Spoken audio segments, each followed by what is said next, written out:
Okay. Okay. Then we'll. Yeah, ఇప్పుడు వచ్చారు కదా, we'll start. Yes, sir. Good evening, members.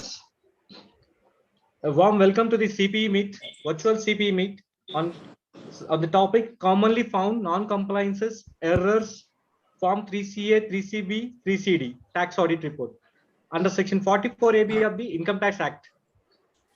Today we have with us our Warangal Branch Chairman, CA G. Ravikumar Garu, Karimnagar Branch Chairman, CA M. Aditya Garu, CBE Chapter Convener, CA Ambarish Chandrana Garu from Nizamabad. And also we have our ex officio of Warangal Branch and Regional Council member of SARCF ICA, CA Chengal Reddy Garu, and our ex officio of Karimnagar Branch and Sikasa Chairman of SARCF ICI, CA Naresh Chandra Jelly Garu.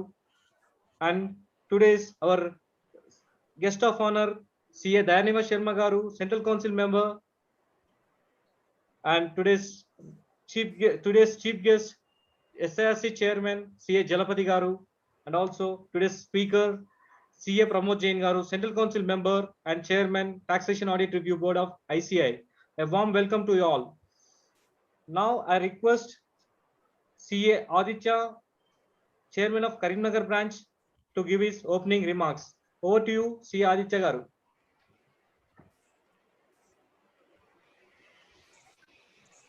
Please unmute chain, sir. Unmute chain. I'm sorry. Thank you, Hari Krishna Garu, Secretary of Warangal Branch. Respected Chief Guest and Chairman of SIRC, CA Jalapati Sir, today's guest of honor, our beloved and ever-helping Central Council member, Dayanima Sharma Ji, and today's speaker, professional genius, a multidisciplinary personality, CA Pramod Jain Sir, Chairman of Sikasa of SIRC and ex-officio of our Karimnagar Branch, CA Naresh Gelli Sir, Regional Council member and ex-officio of Warangal Branch, Chengal Reddy Garu, members of Warangal, Karimnagar and Nizamabad, a very good evening to today's power-packed virtual session on tax audit. CA Pramod Jain Sir is a good, powerful, dependable personality. He's a troubleshooter for our institute. He's a connect between ICA and CBDT. So we are privileged to have you here, sir. And I humbly thank CA Dayanima Sharma Ji and Chengal Reddy Garu for making it a reality for us. In view of the changed scenario in direct taxes relating to faceless scrutiny, I request the learned speaker, Pramod Sir, to throw some light on consequences being faced by auditors in case of furnishing of incorrect information or non-reporting of correct information in tax audit report, especially the penalty relating to section 271J on the chartered accountant and its impact on the profession. We have two more virtual sessions on input tax rate in GST, which is on 26th July by our past president, CA Atul Gupta sir.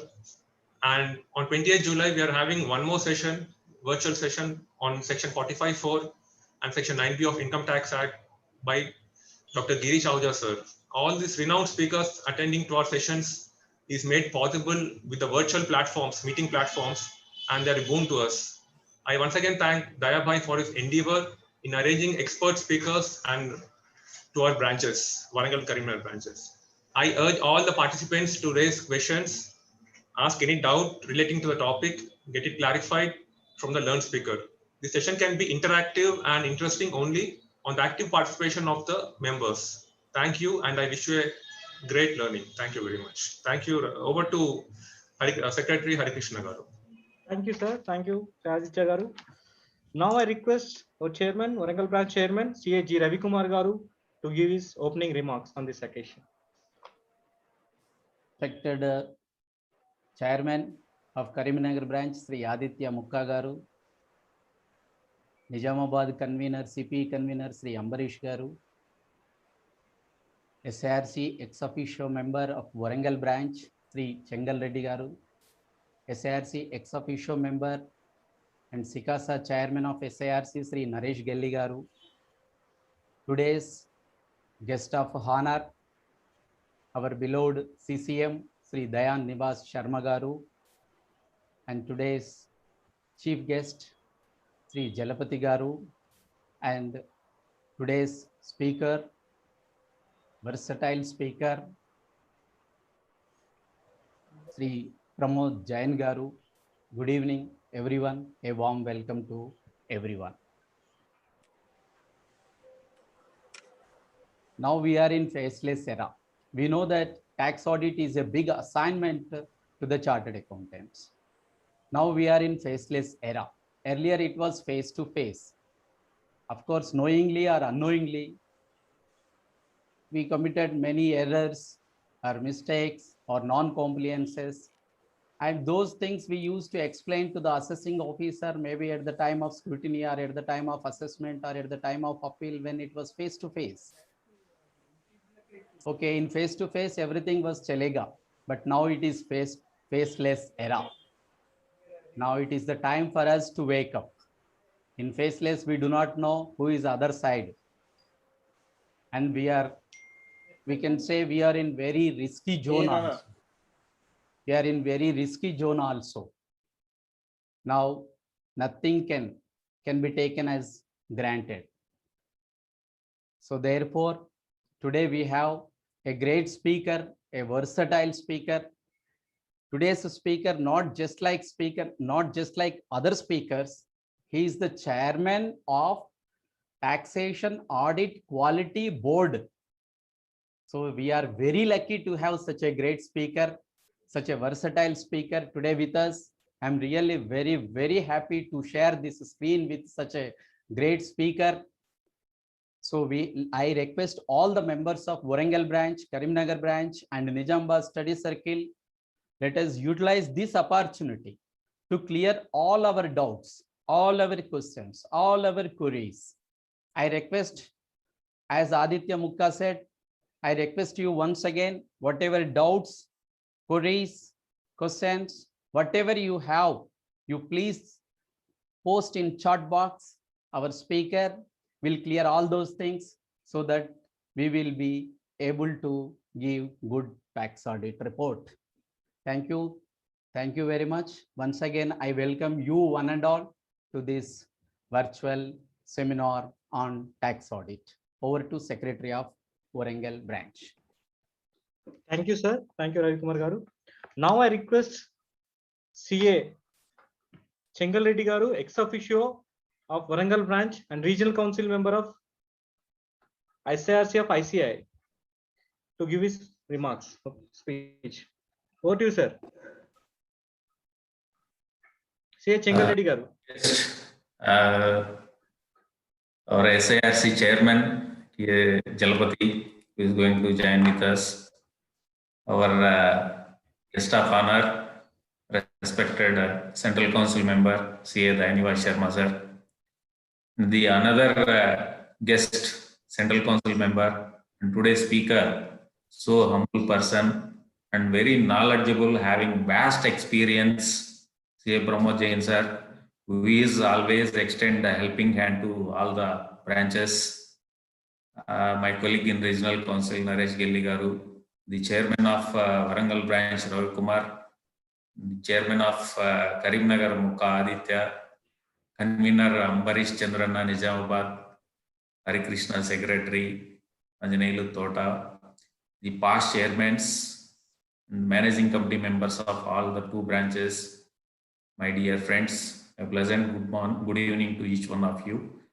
It's a happy occasion. It's a very pleasure for me for joining all the two branches along with Nizamabad CPE Study Circle in organizing this virtual CPE meet on commonly found non-compliance errors of tax audits. Yes, we are going to start the tax audit session season very soon. We have to be very, very careful. Right now, yes, the chairman of Karimnagar as well as Warangal already thrown some light on the because of the faceless assessments right now. Chartered accountant need to be very, very careful while filing the returns as well as while gathering the information with respect to the audits. Generally, we will miss some of the non-compliances in the tax audit. I think Pramod sir recently took a session for Guntur as well as Ongol. I think the way he will put questions, definitely will be able to, some of the questions will be able to answer it, some of the questions will get the answer. Definitely it is going to be a very, very useful session for all the members who is going to attend today program. I don't want to waste much time. My sincere thanks to all the chairmen for joining and hosting this program. I think CA Dayaneva Sharma sir is their central counsel who is going to share the initiatives of the ICA. Welcome to our SARC chairman, leader CA Jalpati sir for this today's virtual program. With this, my compliments and congratulations to all the 2 branch chairmen along with the CPA convener Ambarish Chandranna for joining and hosting this wonderful topic. Definitely CA Pramod Jain sir is having vast experience, very knowledgeable person. We share definitely the intricacies where we'll miss the points while we are doing the tax audits. Definitely it's going to be a very, very, very useful session for all the members. Thank you very much. Over to the Hare Krishna Secretary Warangal. Thank you, sir. Thank you, Chengalreddy garu. Now I request our ex officio chairman, ex officio of Karimnagar branch and Sikasa chairman of SARC of ICA, CA Naresh Chandrajalli garu, to give his opening remarks. Over to you, sir. CA Dayaneva Sharma ji, Central Council member from Telangana. Chief guest CA Jalpati, Speaker of the session, CA Pramod Jain, Chairman of Tax Audit Review Board at New Delhi. Chairman of Warangal and Karimnagar, CA Mukha Aditya and G. Ravi Kumar Garu, and convener of Nizamabad, CA Ambarish Chandranna, and all the members who are participating. I'm sure the registration will cross 100 today for this webinar. Good evening to each one of you. Friends, tax audit is one of the very important avenues for our profession, and all of us will be getting very busy. The only difference is because of faceless assessments and procedures and filings. I think we should be extremely careful, as CA Ravi Kumar has rightly mentioned. The department interaction is reducing now, but at the same time, friends, I would also like to mention that CA Pramod Jain ji will give his lot of insights he has, and about the way the government is looking at it and why the income tax CBDT is looking at it, and also the importance of Tax Audit Review Board, how they are going to pick up the cases about the tax audit cases, how it will be reviewed, and what are the consequences of non-compliance or non-reporting properly in our tax audit reports. We have a person who has very high rich experience on these taxation matters, and I'm sure he would be able to clarify all the doubts. And as Chengalreddy rightly mentioned, I'm sure he will also ask you questions where answers will come from members. So in that sense, it will be a very interactive session. So I wish you all the very best, and thank you, Secretary of Warangal Branch, for giving me this opportunity. Thank you.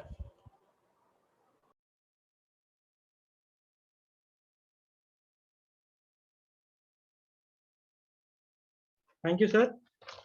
Thank you very much, sir. Now I request today's guest of honor, CA Dayaneva Sharma garu, to give his opening remarks. Over to you, sir. CA Dayaneva Sharma, Central Council member. Thank you, Hare Krishna. If I can request to stop sharing the screen, I'll be grateful. Yes, sir. Yes, sir. Yes, sir. Thank you. Yes, sir. Yeah. So first of all, my compliments to our Telangana branches, and more importantly, Nizamabad chapter. First, Ravi Kumar sir. Thank you very much for giving this opportunity, and I think you are making it happen. We are bonding in the entire process.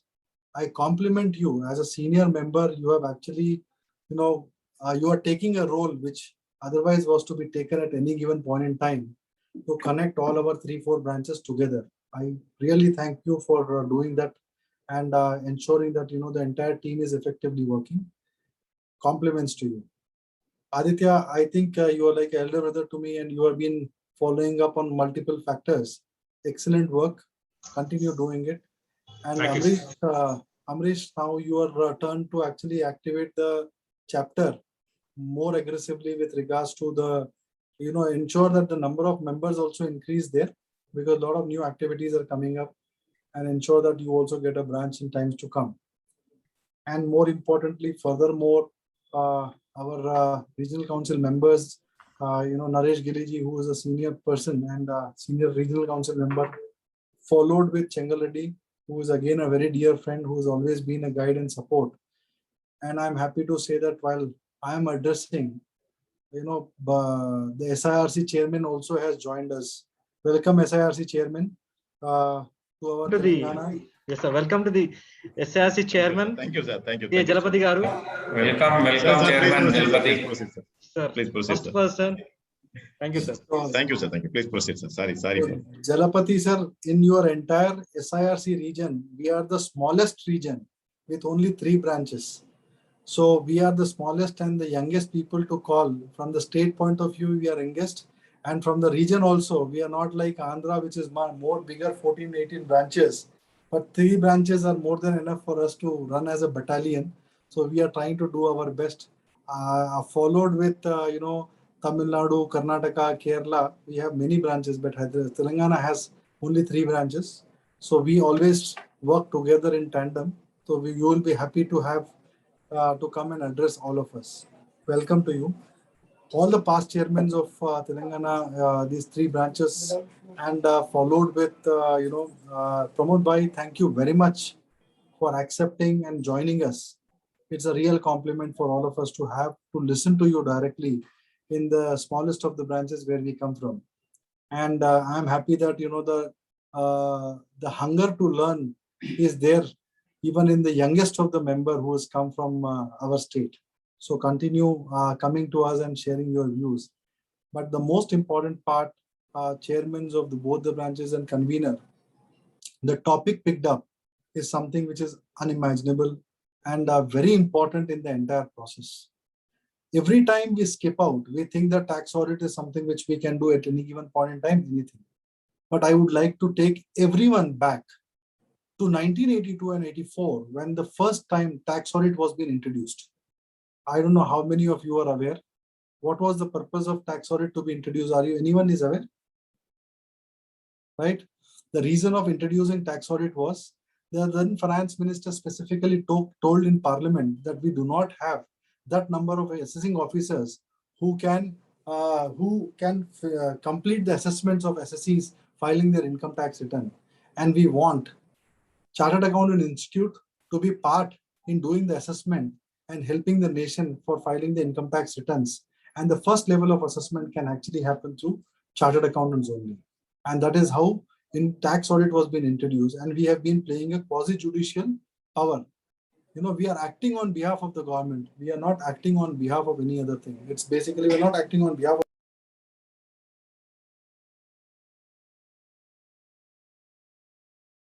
Thereby you are on mute. Sir, voice, your voice.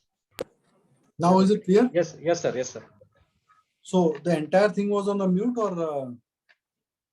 No, sir. No, Last no, 2-3 no. words. Only the last Zero. part. Sir, Only movement, just movement.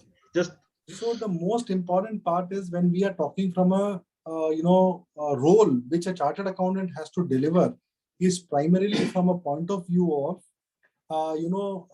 playing a quasi-judicial power which has been assigned to us, and that is something which we need to really remember. The nation is dependent on us, and we are not this thing, vice versa.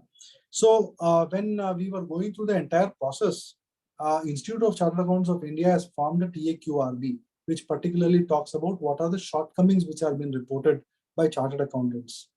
Now, this is the role of an equal regulator. One side is the government and second side is the regulator, which has been formed under the Act of Parliament, which is ICI.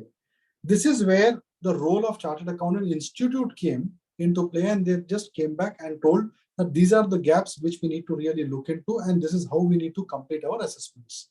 So we are actually trying to build back the thought process of 1982, where the tax audit was being introduced, and 84 when it was being implemented. And this is what we want to tell our members, that there are errors which are coming in generality. And most of the time, what has happened in past is, Aditya, you will agree, Hari, you will also agree, even Ravi sir will agree. Most of the time, the tax, SSEs, not tax SSEs, tax, practitioners have completed the tax audit reports. They have just filled in certain thing, and certain people have signed with ignorance or intention. I am not here to make a judgment, but certain signatures were being put, and those were the problems which were being noted at one point in time. So what I'm trying to tell you is, the topic which has been picked up is something fantastic, and a person like Pramod Jain will actually do justice, or more than justice, in the entire process, to explain what are the gaps which are being found and what are those things which we need to look into. And one more thing, I am the chairman of the peer review board. In the peer review board, when we do a peer review process, tax audit, GST audits are also forming part of peer review process, because they are assurance services. So this is something which we need to keep it in mind.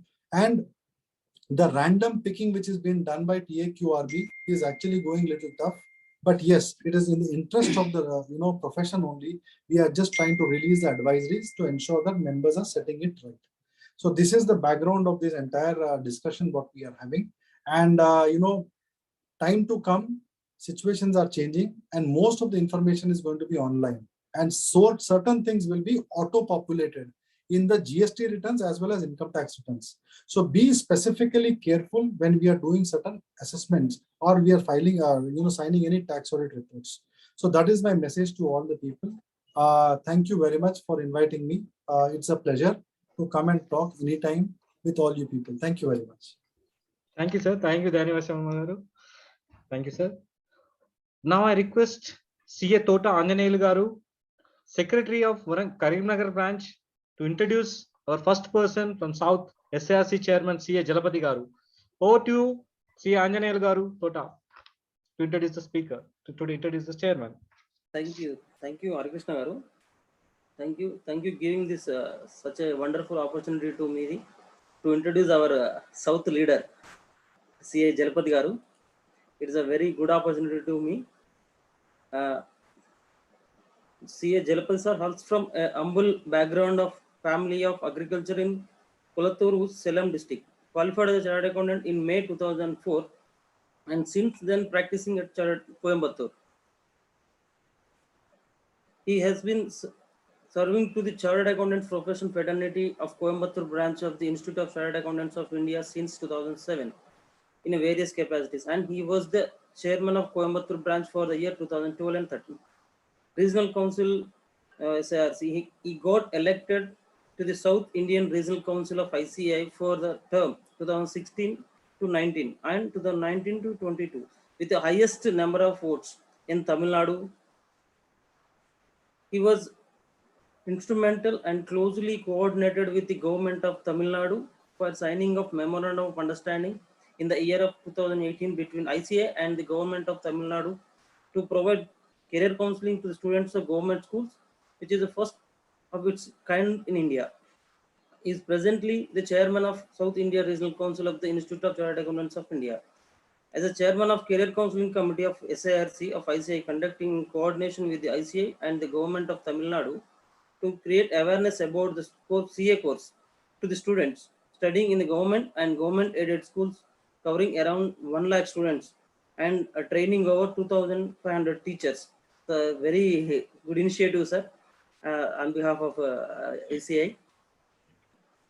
His life is by itself an example for the financially challenged students to aim big and realize the goal to pursue higher level of education and attain higher level in his life.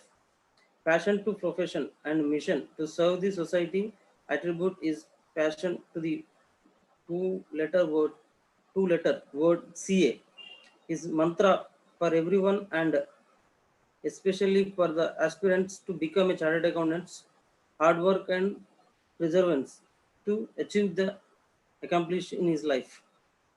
Okay, thank you, sir. Thank you. Over to Harikrishna, Secretary of Warangal branch.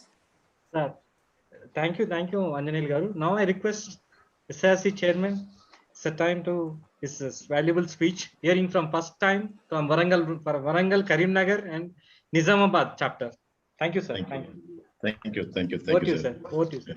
Thank you. Beloved and esteemed guest of honor, CA Dayaniva Sharma, Central Council member of ICA, the excellent resource person and the chairman of Taxation Audit Review Board of ICA, CA Pramod Jain, my colleagues in this regional council, CA Chengal Reddy, CA Naresh Gelli, CA Ravi Kumar, chairman of Warangal branch, CA Mukha Aditya, chairman of Karimnagar branch, CA Ambrish, convener Nizamabad CP chapter of SARC ICA, and their energetic team of managing committee members and participants of this evening program. Very, very good evening to all of you. It is always a pleasure to be amongst our elite professional fraternity, and added to be being together, my happiness is much more when we assemble to discuss on matters of professional importance and interest. Today's programs offer me yet another opportunity to interact with my professional colleagues. I am therefore expressing my sincere thanks to the organizers for their invitation to be the chief guest of this evening CP seminar. Today's program on the topic of tax audit report with a particular reference to Form 3CA, 3CB, 3CD has been well structured, giving specific focus on the common errors committed while preparing the tax audit report, thereby resulting in non-compliance of certain provisions of Income Tax Act 1961. The gracious presence of our Central Council member Dayaniva and CA Pramod Jain itself heightens the importance of today's program. I therefore compliment the organizers for inviting the persons of eminent who behind them have phenomenal experience and expertise in tax audit. Their presentation of common errors that is found in tax audit report will be an eye-opener for the participants to understand the prone areas where there is a possibility of occurrence of such errors. It is also the welcome initiative on the part of Warangal and Karimnagar branches to involve Nizamabad CP chapter in this excellent program. I wish you to continue to organize many more joint programs in this days ahead. I am confident the erudite and the speakers of eminence would bring forth the newer insight and the possible solution to overcome from the committing such errors, thereby enriching and enlightening the participants and enlivening the proceedings. I also feel elated to have our respected Central Council members, CA Dayaniva sir and Pramod Jain, joining this program, and thank them for sparing their valuable time to share their knowledge and wisdom. As a professionals, we have come across many challenges, challenging assignments, and such other challenges we have considered as an opportunity to review, retrospect, and refresh our professional expertise and excel in our performance always in all respects.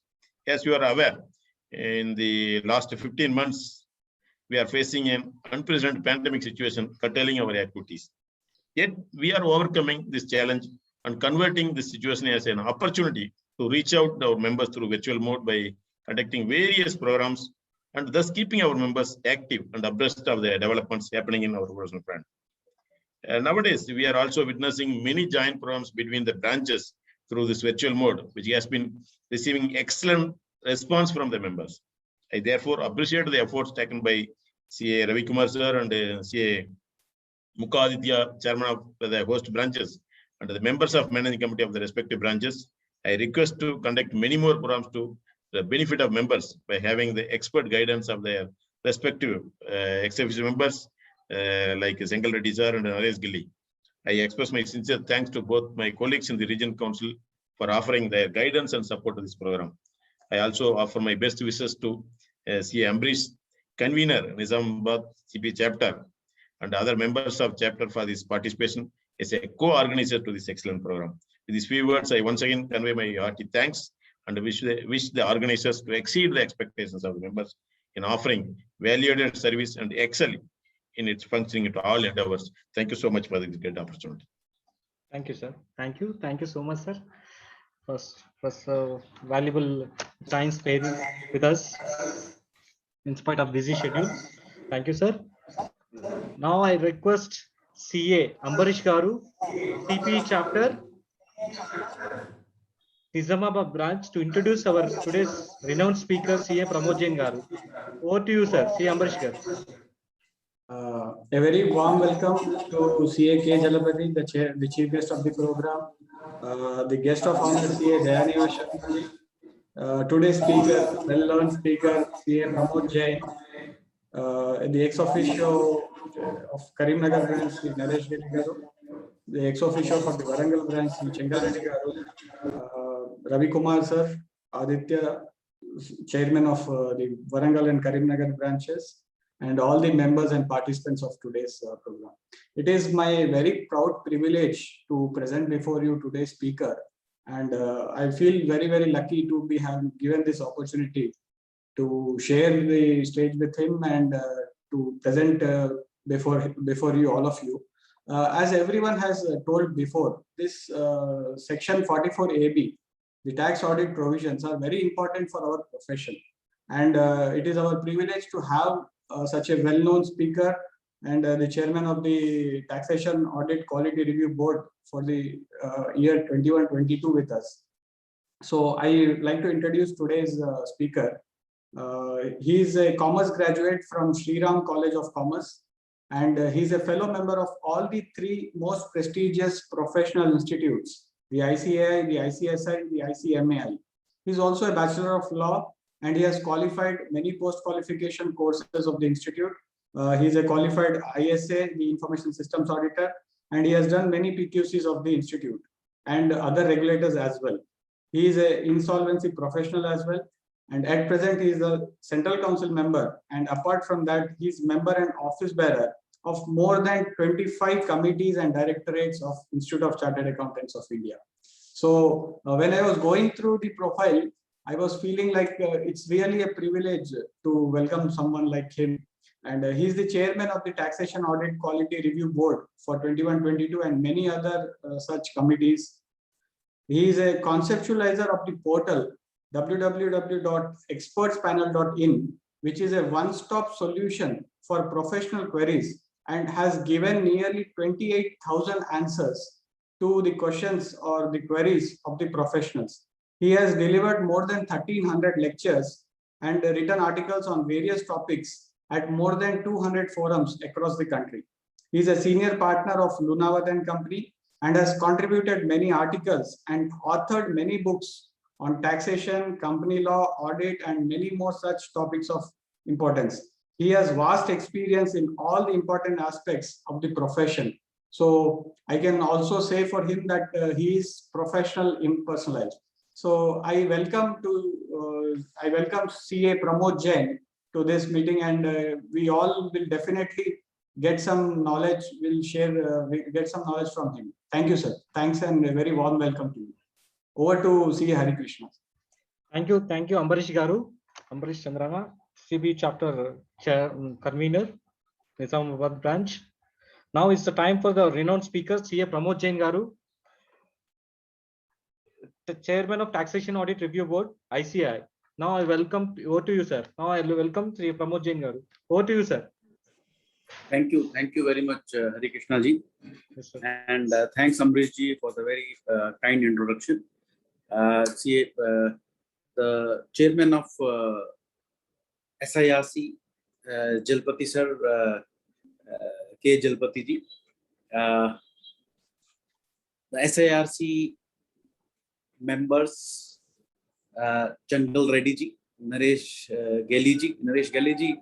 I had an opportunity to work with him in the CSR committee last year. So I had an opportunity to work with him where he was nominated as the CSR head for the SIRC. Chengal Reddy ji, I had an occasion a few times. Jalpati sir, of course, many times we had an occasion to interact with each other, and at several platforms we would had.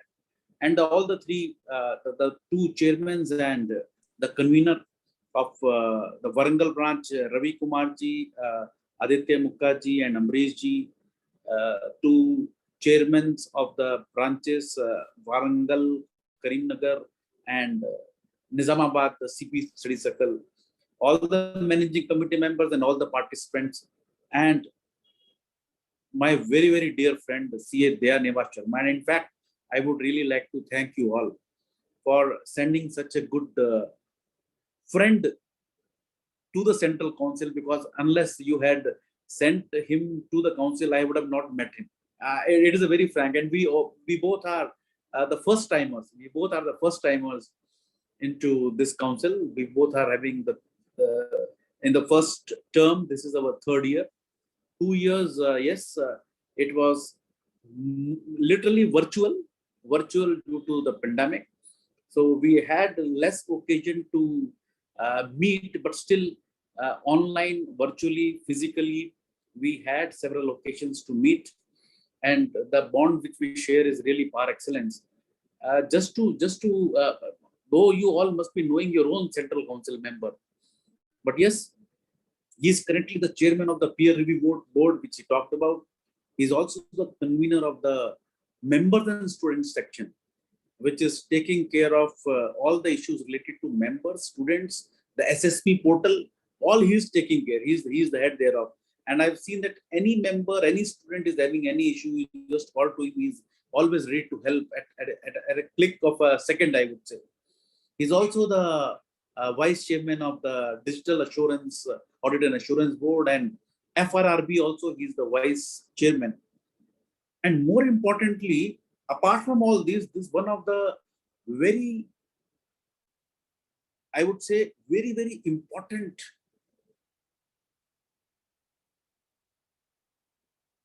portal activity, whatever you may say, was started under his leadership, the financial and tax literacy. It was launched on 1st of July, the website, the program. And what is about that, I was just traveling. I had to travel at certain place. So I was out of my state. I was in Rajasthan. So in the radio, I heard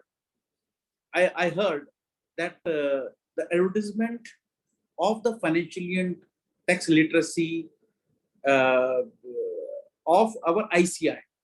So that portal which is there, and it is just like the advertisement which I heard is marketing ICI per se, chartered accountants per se. That if you have any problem in finance, tax, compliance, credit card, bankers, just reach out to your nearest chartered accountant. So that jingle, that thing, which under able leadership of Daya Bhai has been, I am telling you, this is going to be a very grand brand image building, which would be done in the coming times. Started just now. It is just a seed has been sown. It is going to build up very soon. I request Daya Bhai to say a few words on financial and tax literacy.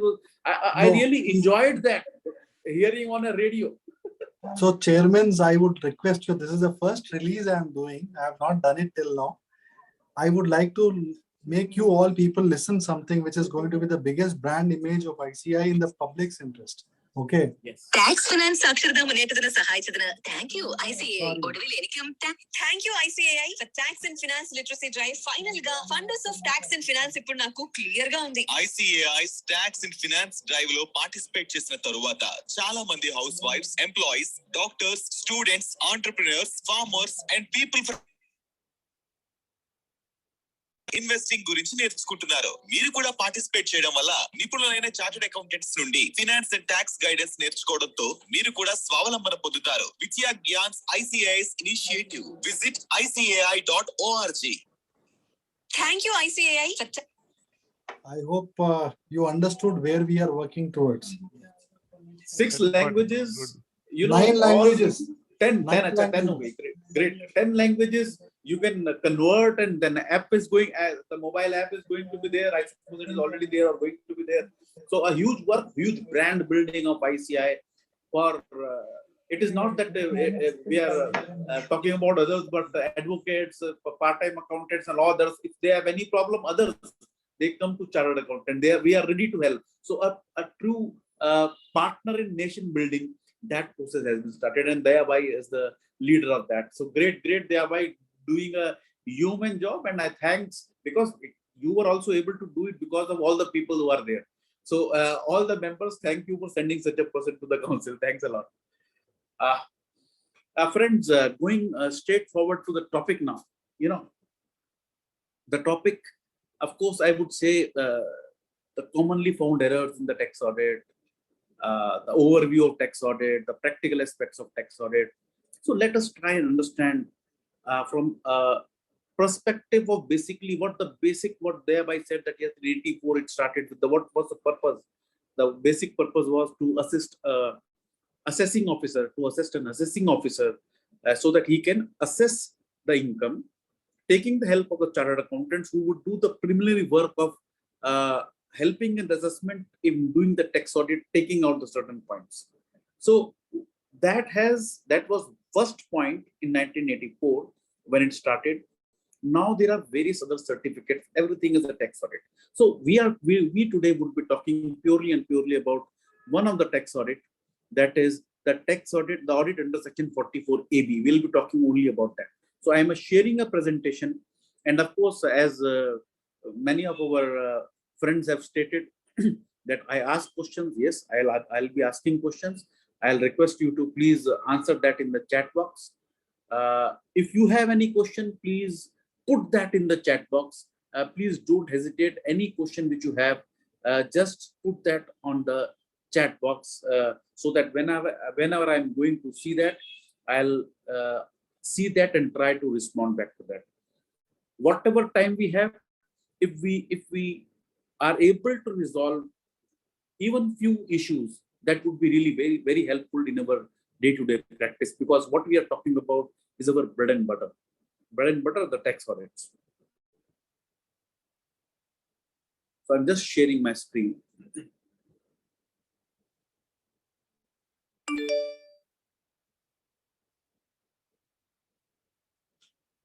Is my screen visible? Yes, sir. Yes, sir. Great. So let us straightforward go to the legislation for the tax audit. You know, from this Taxation Audit Quality Review Board, now this was started in 2018. So it is reviewing the work of the chartered accountants, the tax audits which have been done. So in the tax audit, when we review, just like in peer review board, it is basically of the firm, and various engagements, assignments are verified by the technical reviewer. But in FRRB, it is a single engagement based, single audit based, single client based, which is a cold review. Similarly, in the tax audit quality review board, it is again a cold review which is being done through a team of technical reviewers, then the technical reviewer groups, then the board, and then if anything is found adverse, then appropriate action is taken, which can go to the extent of referring it to the disciplinary committee of ICI. So up to that extent it can go. So talking about this tax audit, one of our very important bread and butter, the only and only section for this 3CA, 3CB, 3CD, section 44AB. Sometimes what we do, we say that we have done audit under section 44AD. We have done audit under section 44ADA. No, it is nothing like that. Whenever there is an audit for 3CA, 3CB, 3CD, it has to be only and only one section, that is section 44AB.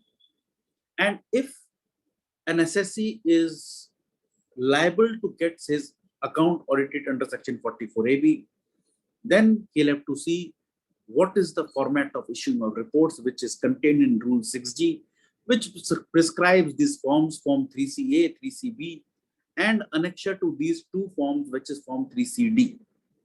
Non-compliance thereof is 271B for the tax audit. So whether the audit is to be done or not, whether the assessee is covered under the audit or not, I have to merely see these five clauses under section 44AB, only these 5 clauses.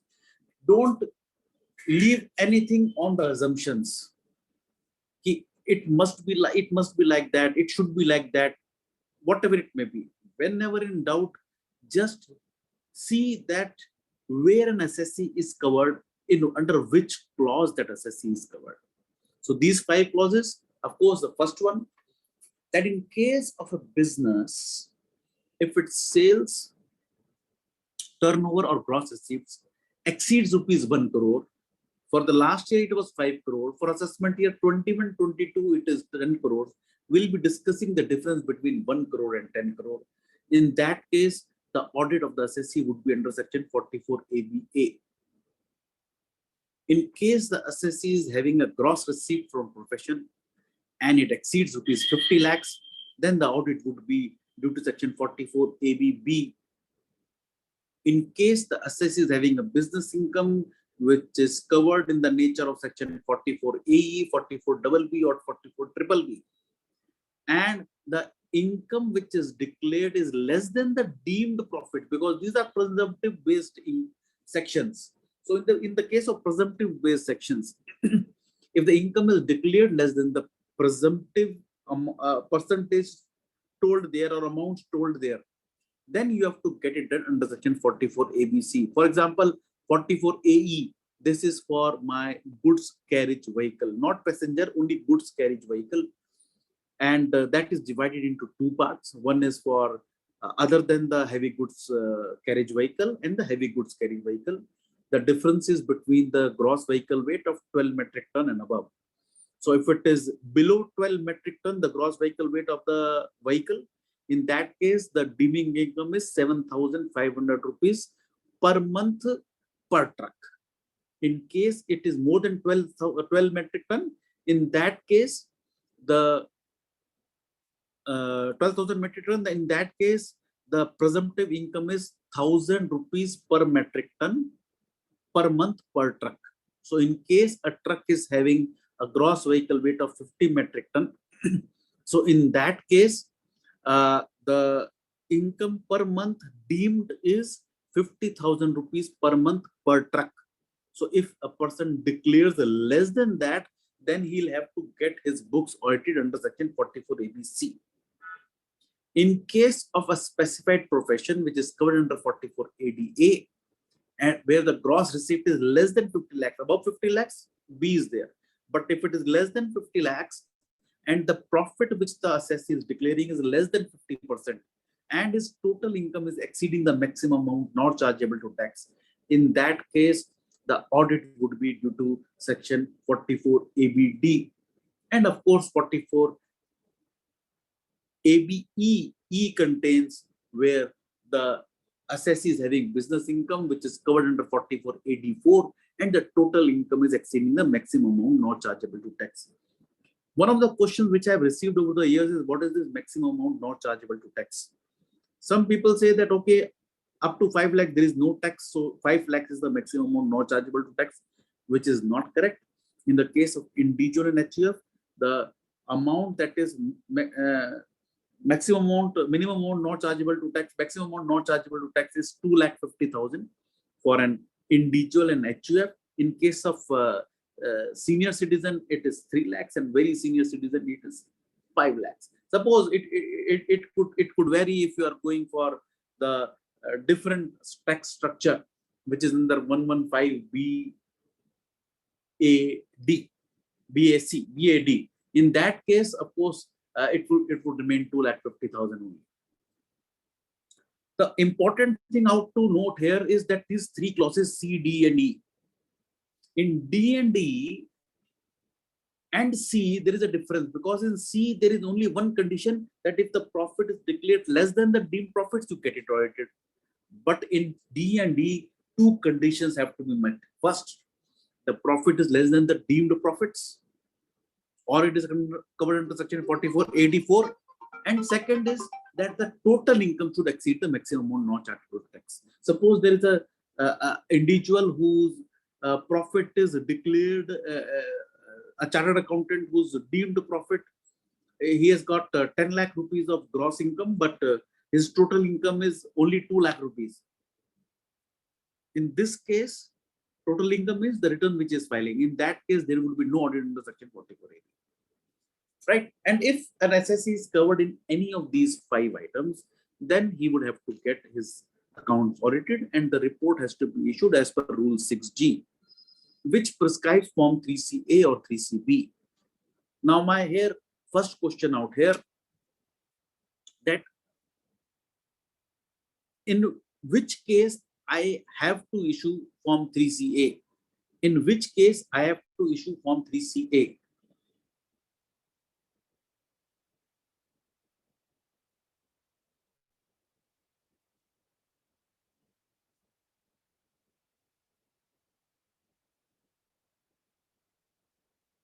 I'm waiting for your answers to be typed in the chat box, please. When books are audited under any other statute, Ambrish ji is saying, right? Ramesh ji, I'll answer your question. Any other view?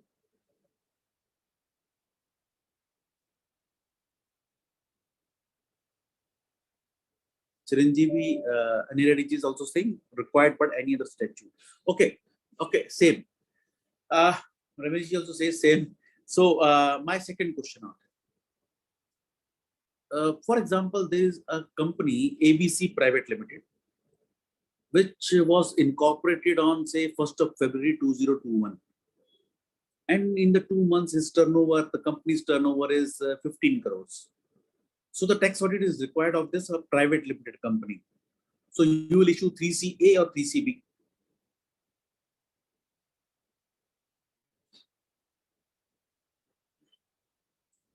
Aditya ji, Narsingam ji are saying 3CA. So everyone says 3CA except Ambrish ji who says 3CB. Rajesh Mang ji, Hari Krishna ji, everyone is saying 3CA. Okay. The correct answer is I'll go with Ambrish ji. Why? We should, this total session is just to clear our concepts. The answer would be 3CB. Why? Because under the Companies Act 2013, if a company is incorporated on or after 1st of January, then as per the Companies Act, its financial year shall end 31st March next year. So for March 21, under the Companies Act, there would be no audit. Theoretically, we know that audit under any other law. But is there any audit under the Companies Act for March 21? No. So in spite of this ABC Private Limited is a private limited company, but its audit is not there for March, year ending March 21 under the Companies Act. So in this case, I'll have to issue Form 3CB for the year ending March 31. For March 22, whether we'll issue Form 3CA or 3CB for March 22.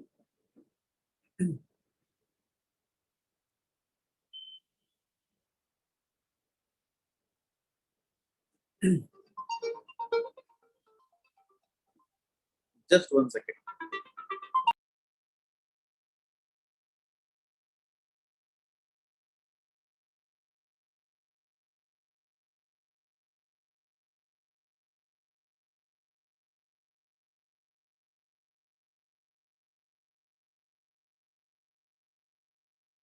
Sorry, I had to take that urgent call for a minute. So everyone says 3CA. Now, let us understand one more point. One more point. When I have to issue a tax audit, for which period I have to issue a tax audit report? It has to be, Ramesh ji, there is no theory. My exact question I have asked, if audit is conducted under any other statute than 3CA or 3CB, it is not theory. I have asked a practical question. So in this March 22, the basic of getting an audit done is for the period for which I am filing the ITR. In March 22, I'll be filing the ITR for 1st April 21 to 31st March 22. But under the Companies Act, the audit would not be from 1st April to March 22. It would be from 1st of February to March 22. So can I say that the audit is done under any other statute in this case? No, it has to be for the same period. The period for which I am filing the ITR, the period for which the assessment is to be done for the previous year, which is relevant to the assessment year. So for March 22, also 3CB, because for March 22, the audit under the Companies Act is not for 12 months, but for 14 months. I cannot attach that 14 months balance sheet and say, okay, proportionate it to arrive at the financial details for the financial year 12 months. So for March 22, also 3CB. So for March 22, there would be 2 audits. One under the Companies Act for 14 months and one under the Income Tax Act for 12 months. Right? So audit under any other law. Okay, one another small question out here.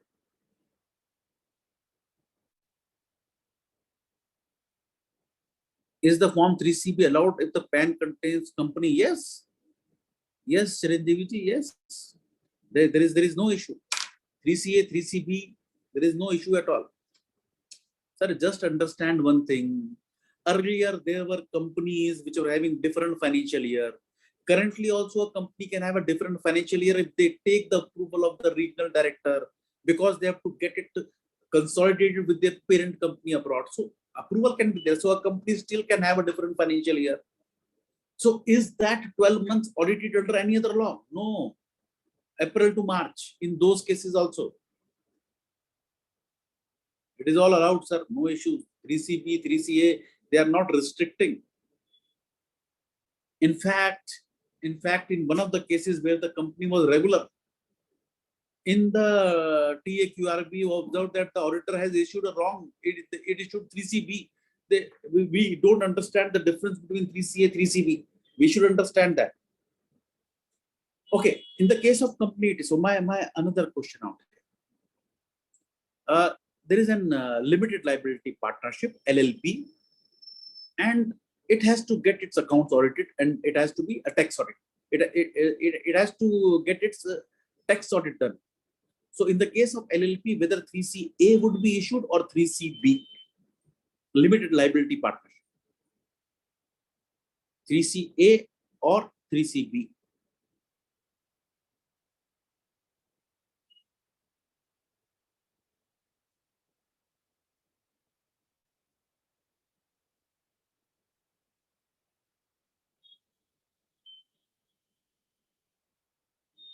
Rajesh Bangji is saying 3CA, Aditya Mukherjee is saying 3CB. So the proportionate answer is 50-50. Ramon ji also says 3CB. So now the proportionate of 3CB is increasing. Chiranjeev Reddy is also saying 3CB. So only Rajesh Bangji is saying 3CA. Rajesh ji, why 3CA? Everyone else is saying 3CB. It is not a company. Mohan ji, everyone is saying 3CB. So why 3CA, Rajesh ji? Audit under LLP Act. Rajesh ji is perfectly correct. In case of LLP, it would be 3CA, because LLP is required to get its books audited under the LLP Act. It is not only for companies, it is for audit under any other law. So under LLP Act, there is audit, yes. Is audit required to be done under the LLP Act? Yes. So no 3CB, 3CA. So it is not merely for companies, right? So my next question here. So it could be again for the Societies Registration Act 1860, if the audit is required. That way, some questions which we receive is that if it is covered under GST audit, no. The audit has to be of the financial statement where the auditor is giving true and fair view. So in GST audit, the audit is not of the financial statement. So GST audit is not a criteria to decide whether 3CA is to be issued or 3CB. Right?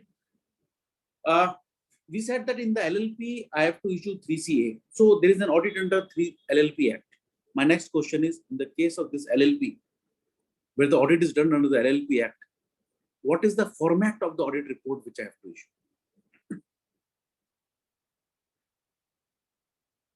What is the format of the audit report which I have to issue?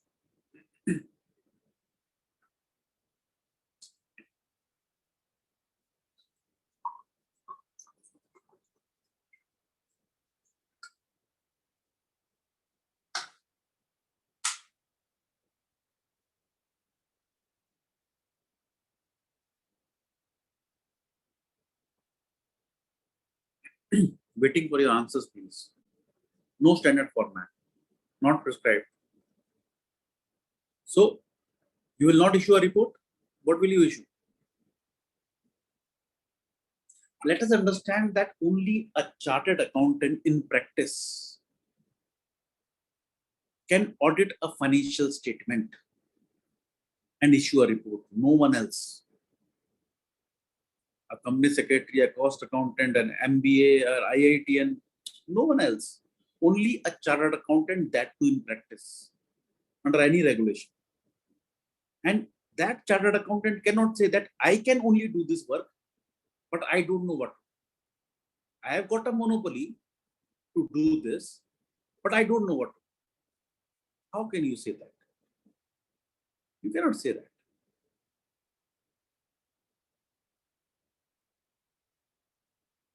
A practice in which I have got a monopoly, I should know about that. So which format we will issue? Okay, which format we issue under the Companies Act for the company audit? Which format we issue for the company audit?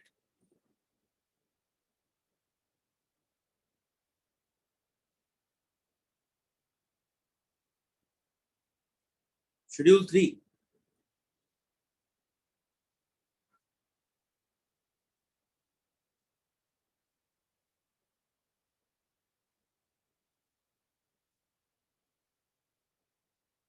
No, sir. Schedule 3 is for the financial statements. Schedule 3 is for the financial statements. It is whenever we talk about audit, it is only one and one thing, that is the standards on auditing. SS 700, SS 700 series. So even for this,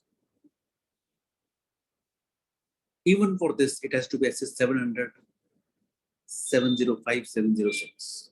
So any audit, there is no other way out. So I have to issue report as per 700.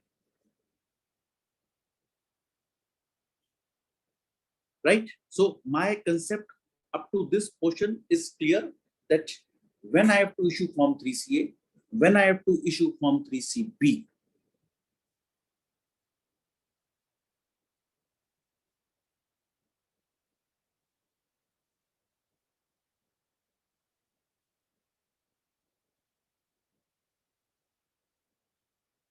and 3CD, it is just an annexure to both 3CA as well as 3CB. And penalty under section 271B, if I am not able to obtain this audit report, then 0.5% of my turnover, maximum 1.5 lakhs. Maximum 1.5 lakhs. Now, let us talk about the applicability of tax audit under section 44 AD ADA, and due to 44 AD ADA and 44 AB, the applicability thereof. And again through certain questions, because we know basically what is 44 AD, we know what is 44 ADA, and we have discussed. We all also know about 44 AB, but we have discussed this 44 AB detail. So Mr. A, he started manufacturing. In the first year itself, the turnover, which was all in cash, was 150 lakhs, 1 crore 50 lakhs. The net profit thereof is 8 lakhs. And total income is filed 8.5 lakhs. My first question here, can Mr. A, for this manufacturing activity, where the turnover is 1.5 crore and the net profit declared is less than 8%, can he avail of section 44 AD?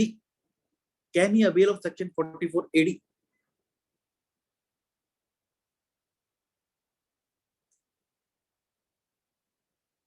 No, everyone says no. Chiranjeevi ji, your question was related to GST. I just talked specifically about the GST law because audit of the books under any other law. In the case of GST, I don't audit the books. It is only the GST thing.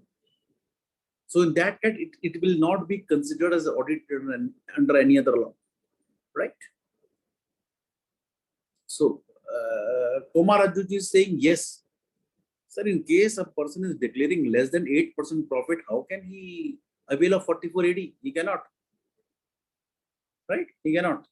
Second question. In this case, whether audit would be done under section 44 AB or not?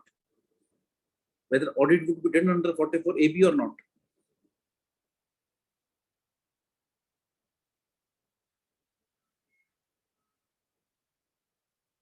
Yes, yes.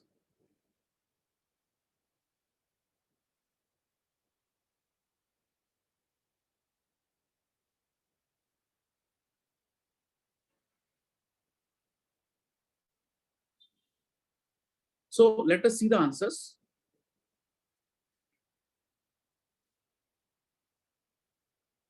In this case, 44 AD, no, because the profit is less than 8%. And the reason is not manufacturing. Manufacturing is allowed. Manufacturing is allowed. So in this case, 44 AD, no, because profit is less than 8%. AB, yes, because my turnover is exceeding 1 crore. So yes, audit is required. My second question. Miss B. Lady, she is a lady doctor. But she's also selling, the medicines. So she is giving the medicines, she has taken the GST number thereof. For the trading activity of medicines, her turnover is 90 lakhs, which is all in cash, and net profit is 10 lakhs. In the earlier case, Mr. A had less than 8% net profit. In this case, Ms. B is having more than 8% profit. As a doctor, she receives a fee of 45 lakhs, which is less than 50 lakhs, and the net profit thereof is 25 lakhs, which is again more than 50%. Total return, total income she files for 32 lakhs. So my first question out here. Can this lady doctor, for her trading activity, where the net profit is more than 8%, can she avail of 44 AD? Can she avail of 44 AD?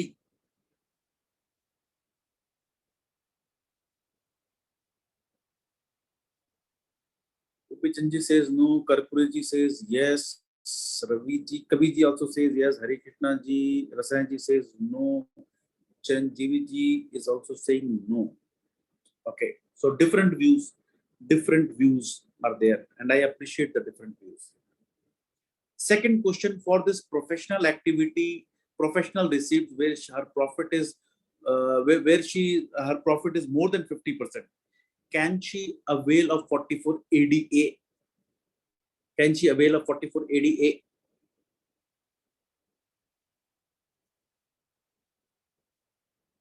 Maximum yes. Gopi Chandji says no.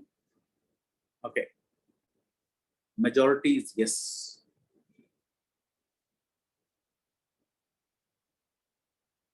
Hari Krishna is saying only one section. Sir, which one? Hari Krishna ji is saying only one section. So which section? Is the choices of the assessee?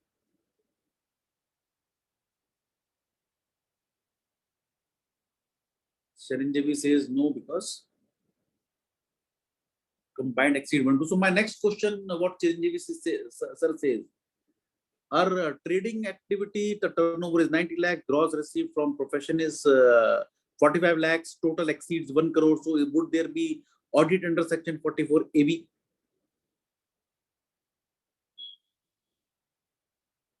Karupuri is saying no, MBBS is saying no.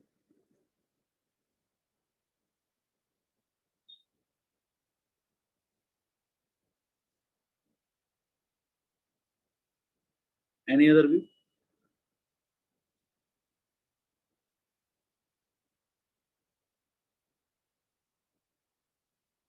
So yes, majority says no. Let us see the answers.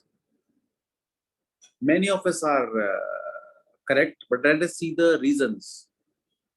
44 AD no, 44 ADA yes, 44 AB no.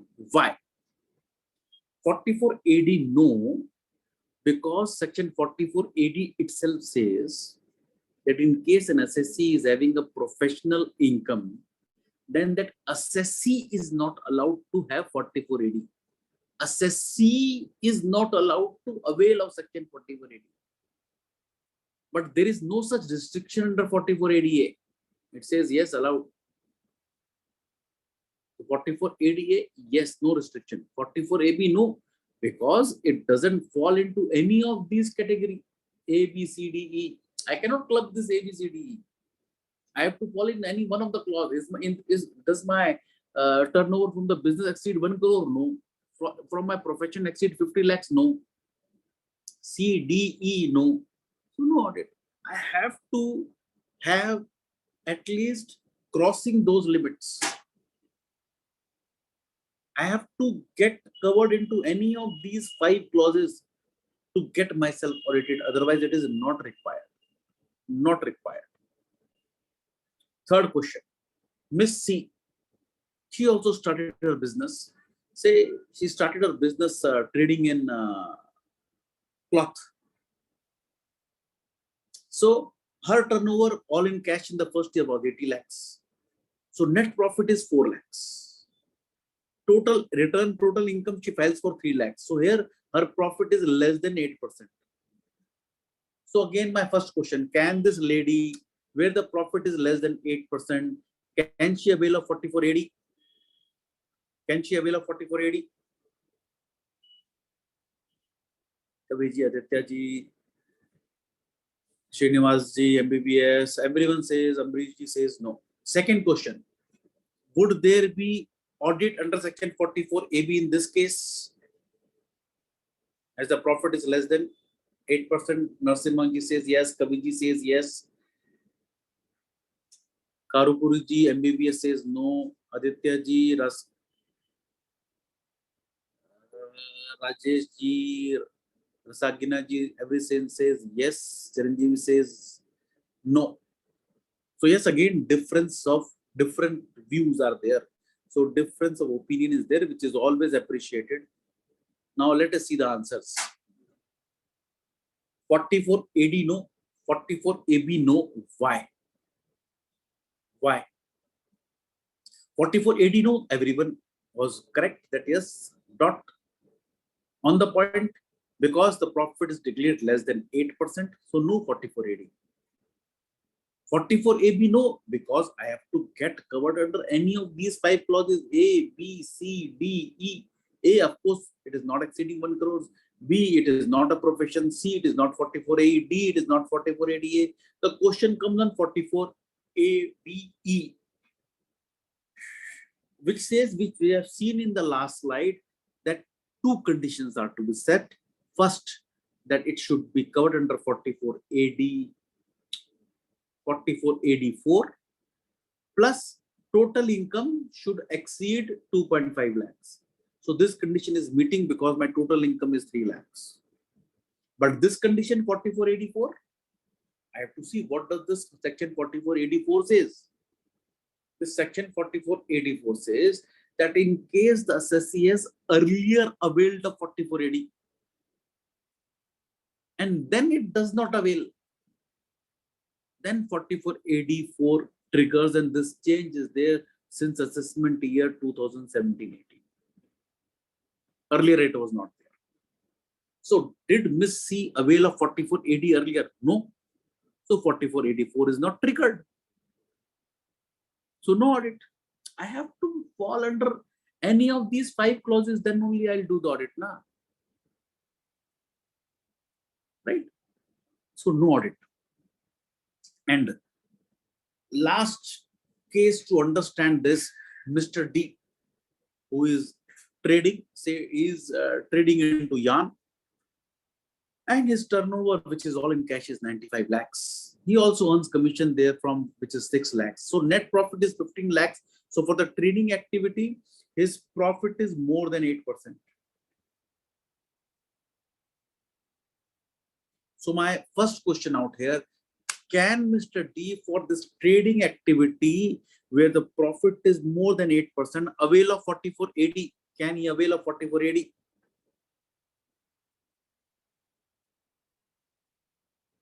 Rajesh ji says yes, Karpit ji says yes. Few yeses, many no's.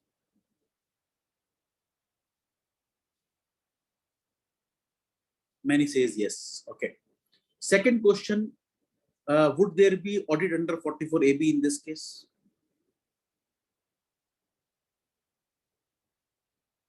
MBBS, everyone says no. No. Okay, let us see the answers. Answers are a bit different. 44AD, no. Why? Because section 44AD itself says that a person is having a commission income. That person is not allowed 44AD. It is not that I show that into my other source. There is 1,000 rupees LIC commission. That person is not allowed to avail of 44AD. Gone. This is the law. I cannot help it. You might think of various logics, but this is the law. 44AB, yes.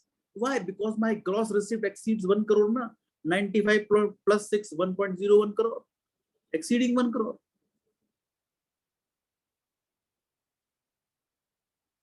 Exceeding 1 crore. Any questions on this 44AD, ADA? Any questions on this? We have discussed various cases. Aditya ji is saying third case. Okay, third case I'll repeat. Now, third case, I have to see in which clause I am covering. So A, B, C, D, everybody shows that it is not covering. And the question is on 44ABE.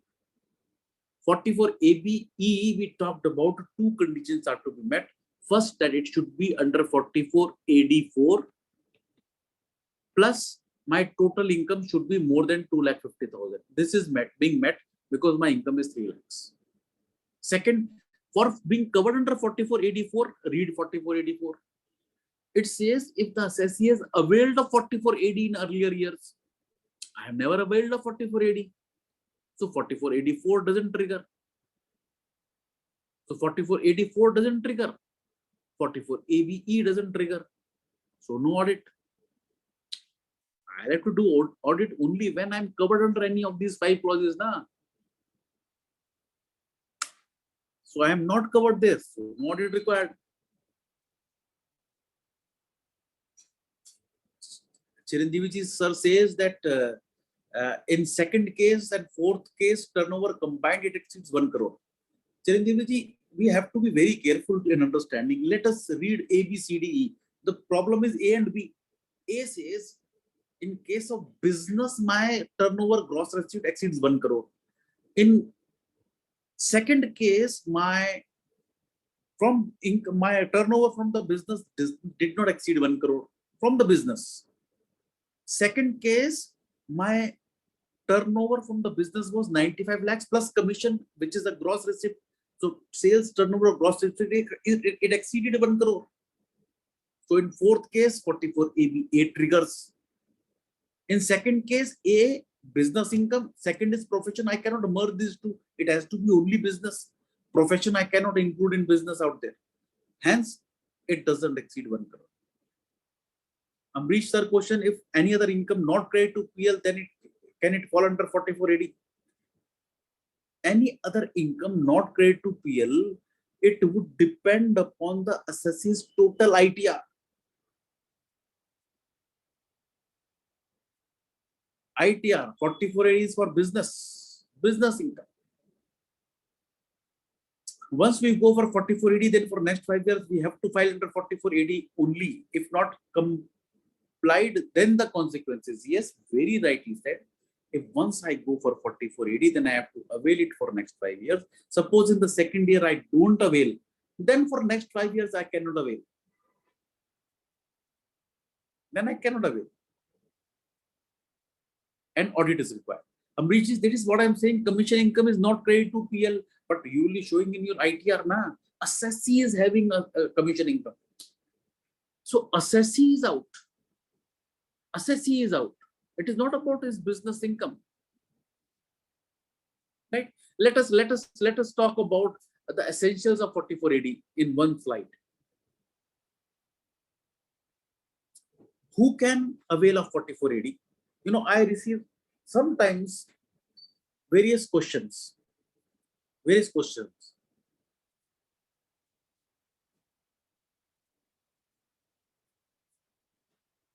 And in this case, what I'll try and say,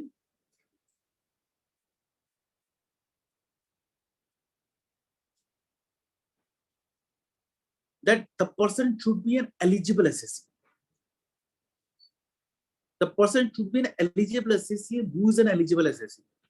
The eligible assessee is in case of an individual, a HUF, a firm. Sometimes I get a question, there is a company, its turnover is 1.5 crores or 1 crore or 80 lakhs, profit is less than 8%.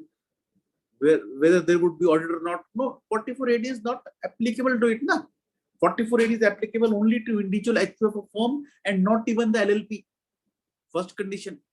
And it is not or, and it should not avail of any of these following deductions: 10A, 10AA, 10B, 10BA, Chapter 6A, Part C, all sections from 80H.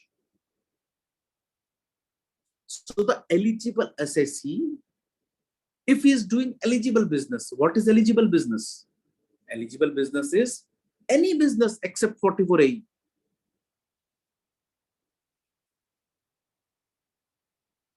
Any business. And you will say, Pramod is saying something else here. Any business, it is commission is also there, profession is also there. You are right. But let us complete this full slide. Any business except 44 AE and the turnover is less than 2 crores. Again, various question comes, sir, now the limit is 10 crores. My profit is 3%.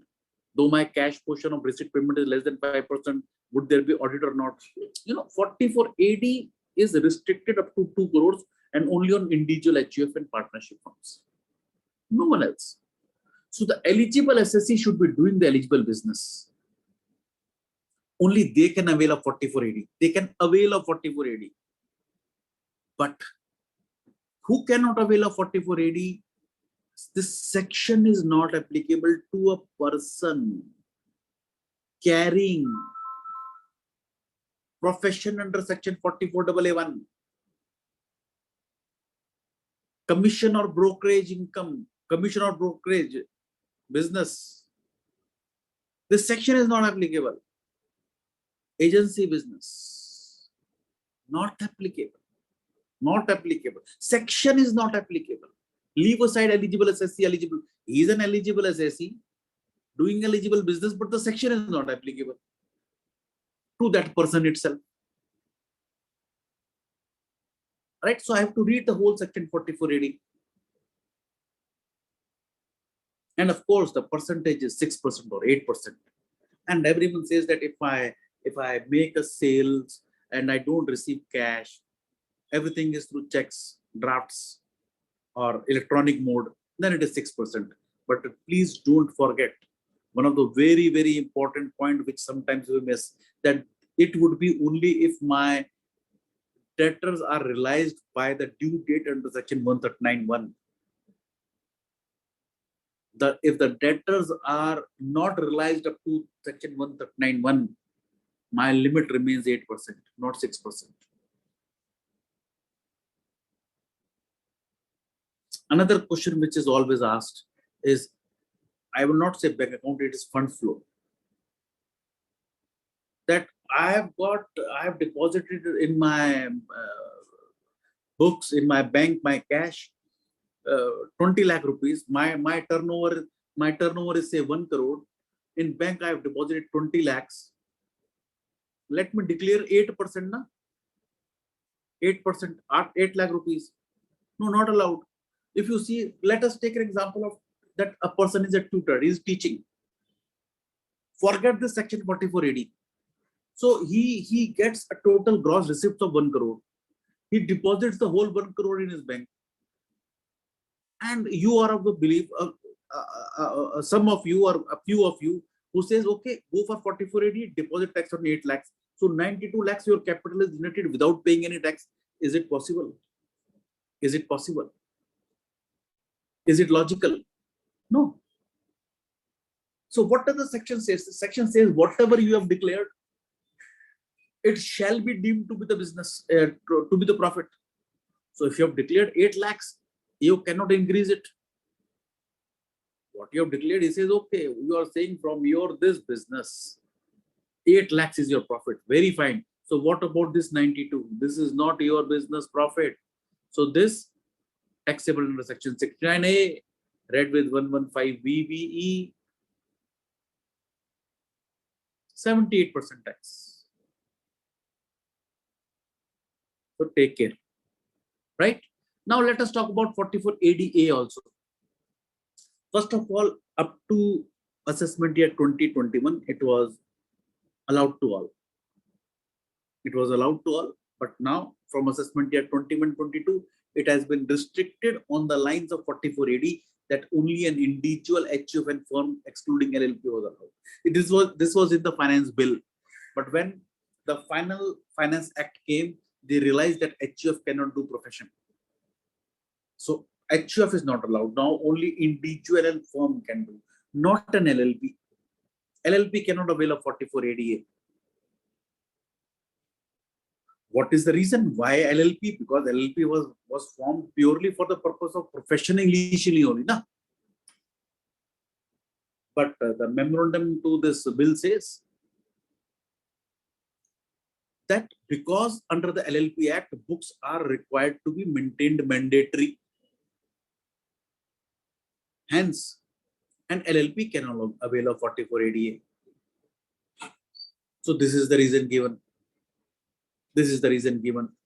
Now, my one of the question out here that suppose there is a private limited company.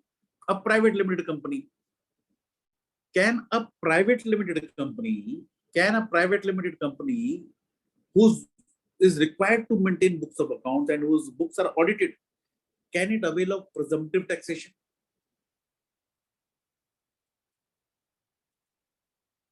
No. Aditya sir says no. Amrish sir also says no. Ram Mohanji, everyone says no. Company hai, books banti hai, audit hota hai. How it can go for presumptive? But kindly see ITR 6. It allows only for section 44 AE. Of course, double B, triple B is also there.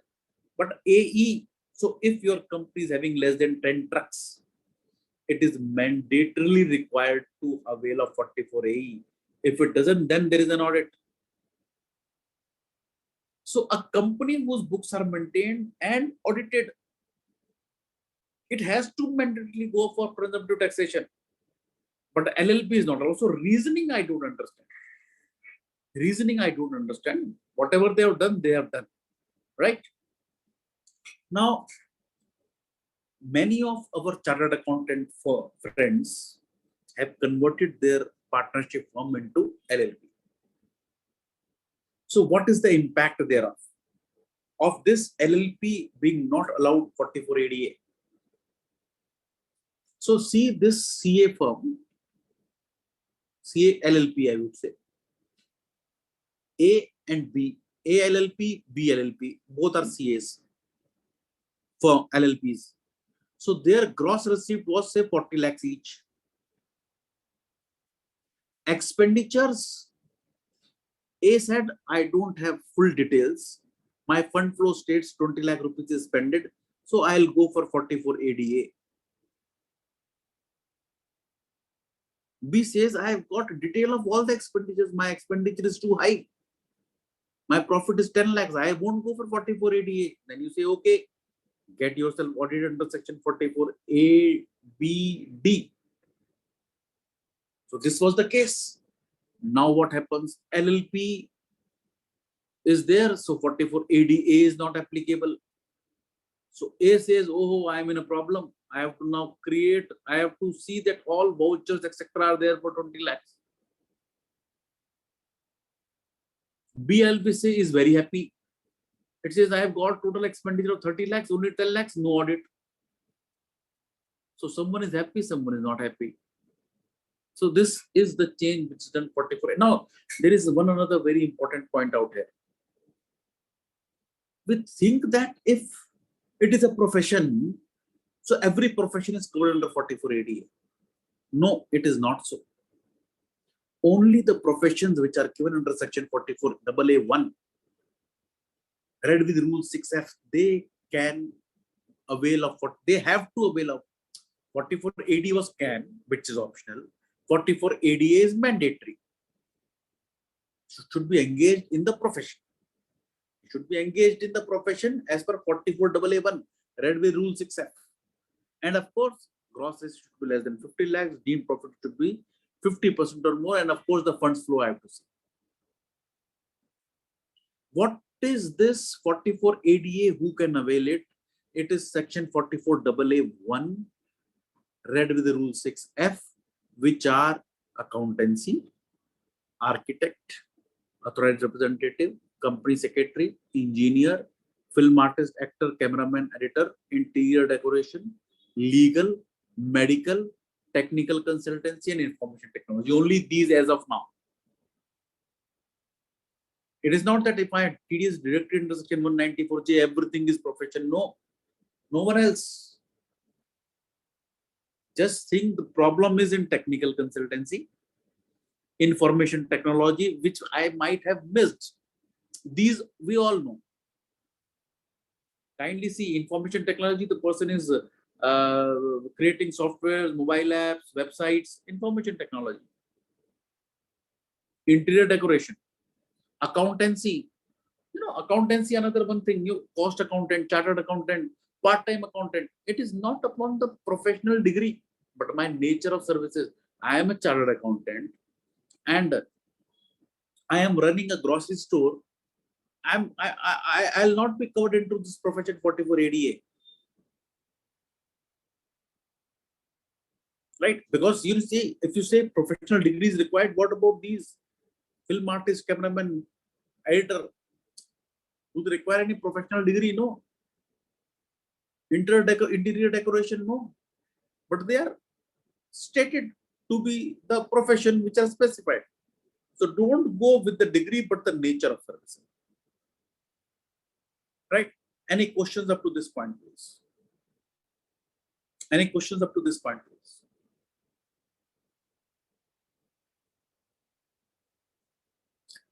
Yeah, authorized representative is there, sir. It is there. 44 AA1, read with rule 6F.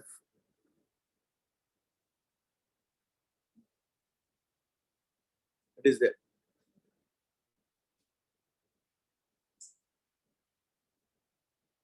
Chali. Now, let me talk about this profession in one of the another slides. And this is an, I would say, interesting slide.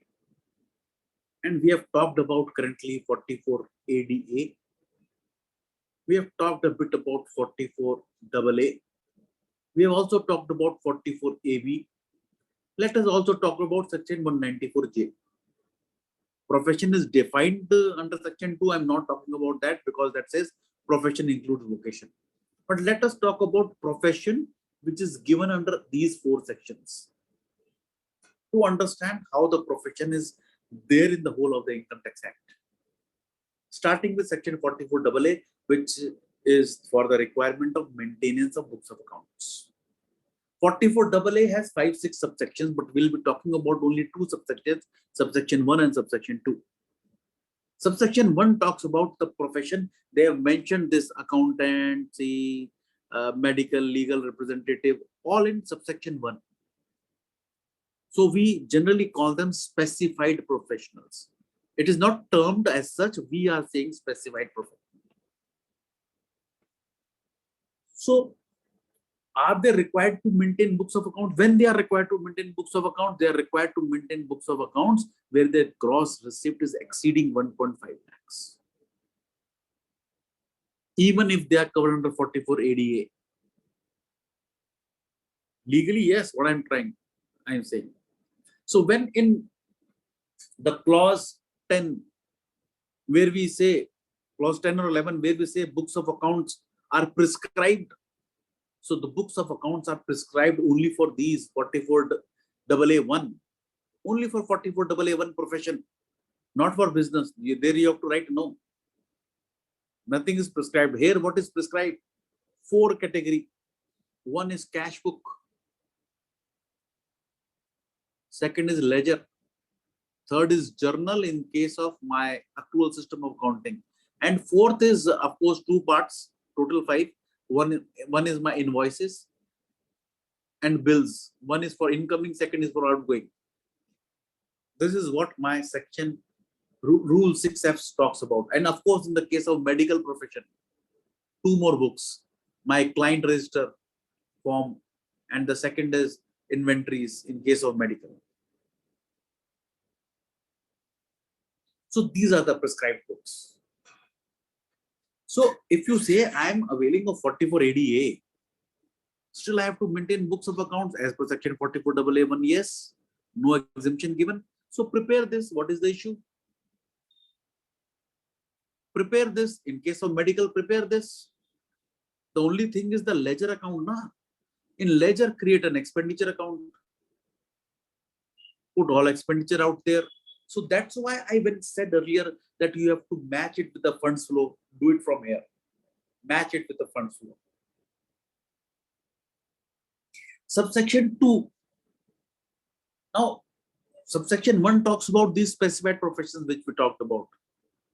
Subsection 2 talks about business as well as profession other than 44AA1. So all other profession comes here, which is not defined. So whatever you think is a profession otherwise would be coming here. And in this case, what is the requirement to prepare books of accounts? For the individual HUF, where my turnover, gross receipt, sales exceed 25 lakhs or profit 2.5 lakhs. In case of all others, 10 lakh is my sales turnover and 1.2 lakh is my profit. Sometimes, when we file the ITR and say 3 lakhs is my ITR, up to 5 lakhs it is exempt, so 4 lakhs is my net profit, and the notice comes from the department, defective return, you have not given the profit loss balance sheet. It is 2.5 lakhs. This criteria must have been breached. So take care of this. 4488 talks about only this 44AA1, not this 44AA2, though it contains profession. Third is my 194J. So sometimes you say, oh, my TDS is directed into section 194J. It is my profession. I have to go for 44ADA. And in certain cases, even the CPC felt like this. And they issued the defective notices. Later, they realized that 194J is not only for profession. It is for royalty. It is for fee for technical services. It is for my director fee. It is for my non-compete fee. So various categories. But the profession which is then given under section 194J, it also specifies certain professions like subsection 1, which includes this, which is given in 44AA1, but says any other notified under 44AA1. So anything which is covered here is also covered under 194J profession. But they also says that any other profession notified under 194J. So can there be any notification which is any profession which is notified under 194J but not 44AA1 rule 6F? Yes, they are sports persons. So in the case of sports persons, they are professional, their TDS has to be 10%. But they cannot go for 44ADA. They have to go for this subsection 2 only. Making it so interesting. Making it so interesting. And of course, audit clause A talks about business and B talks about my profession. D and E, D talks about again my profession, 44ADA, E talks about my business, 44AD1. So the whole gambit of the simplification, smaller entities. They have made it very interesting. Any questions up to this point? Any questions up to this point? Okay. My next question, and this is not related to the tax audit directly. You know, there are various compliances, and many of the businessmen, chartered accountants are too much burdened with the compliances, over compliances. So, in your view, the compliances should be lower or not? The compliances should be lower or not?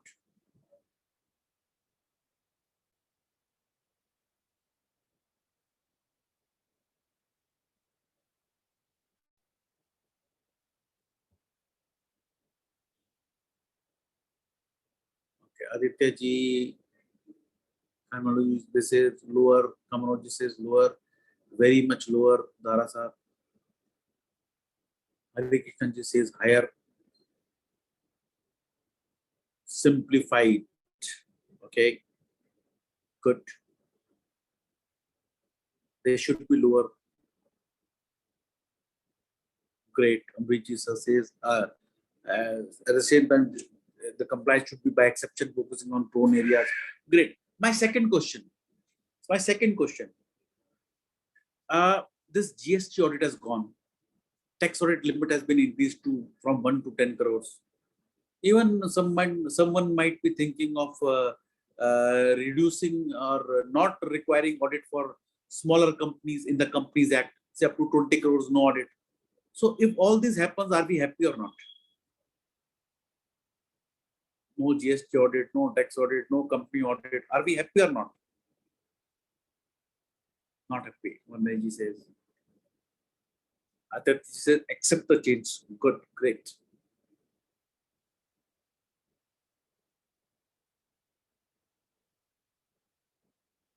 Not happy. Santosh Reddy also says.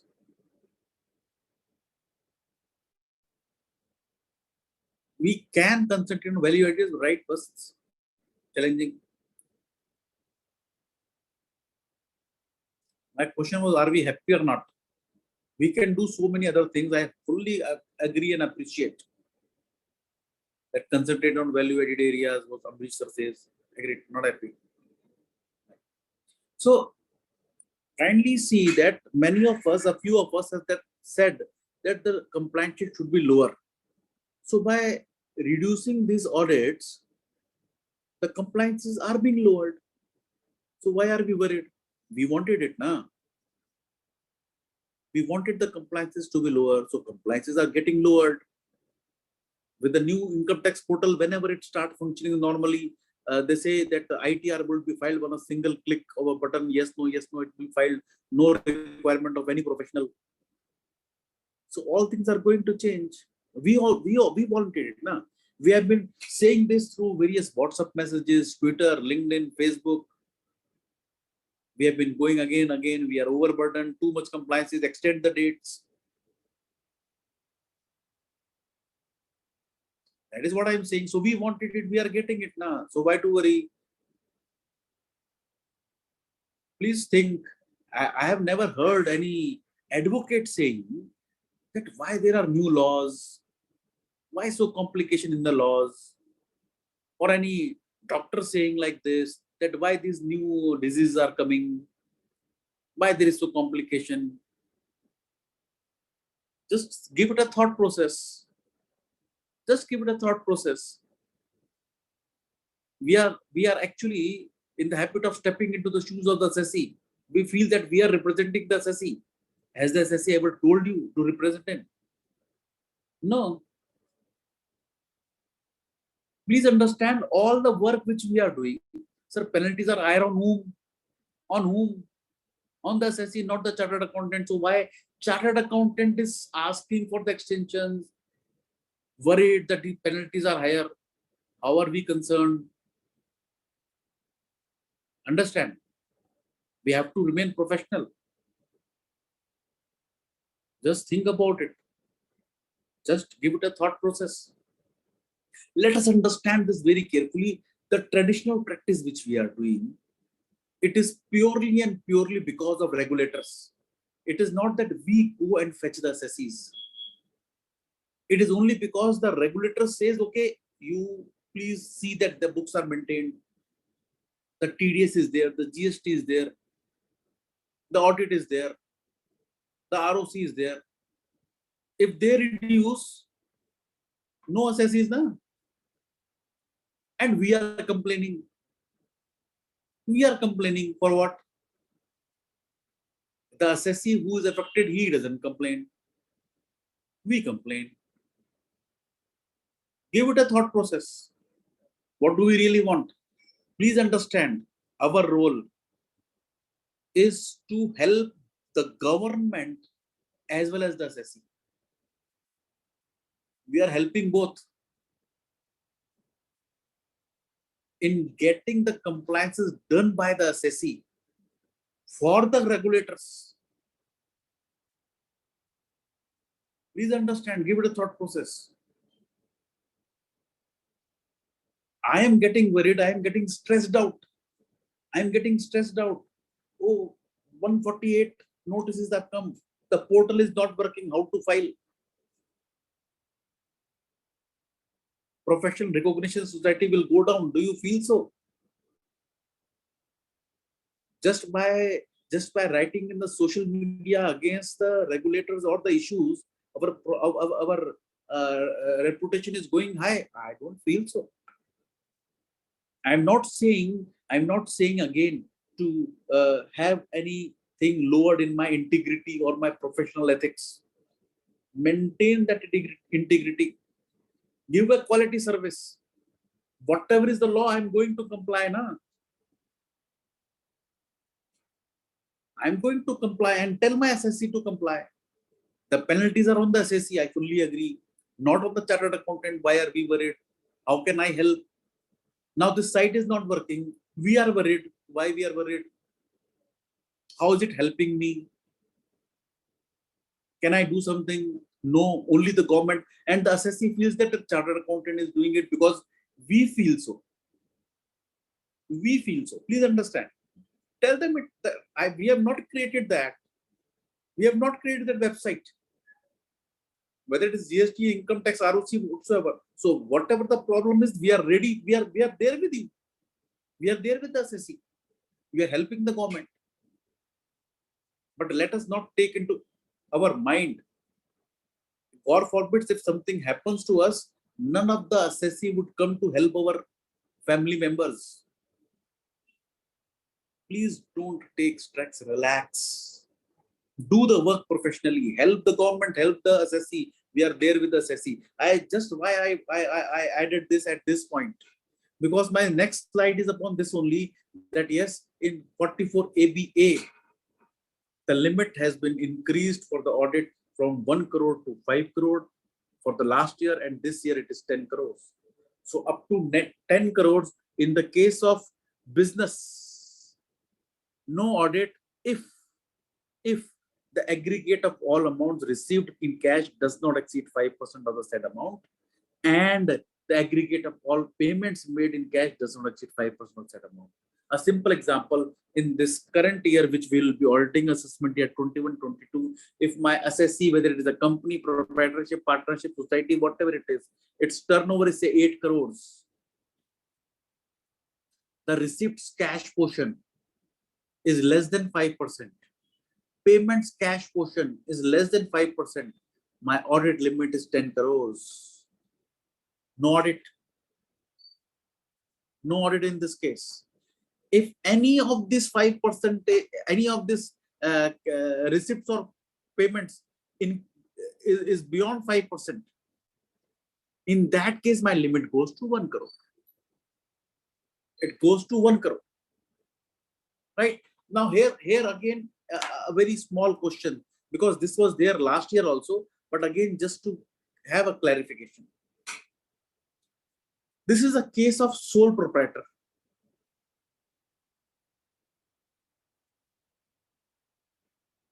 Where all the payments are through banking channels, NEFT, RTGS. The receipts detail 6 crore sales, out of which 20 lakhs, only 20 lakhs is in cash. 5% of 6 crores is 30 lakhs. But here the cash sale is only 20 lakhs. Proprietor and proprietorship is one and the same thing. So that this proprietor requires certain capital. So he introduced 25 lakhs in cash throughout the year, various dates. He also required certain money for the loan because he needs fund. So he received loan through NEFT by 50 lakhs. Now the question is with these facts, is the tax audit required? Is the tax audit required under 44AB or not?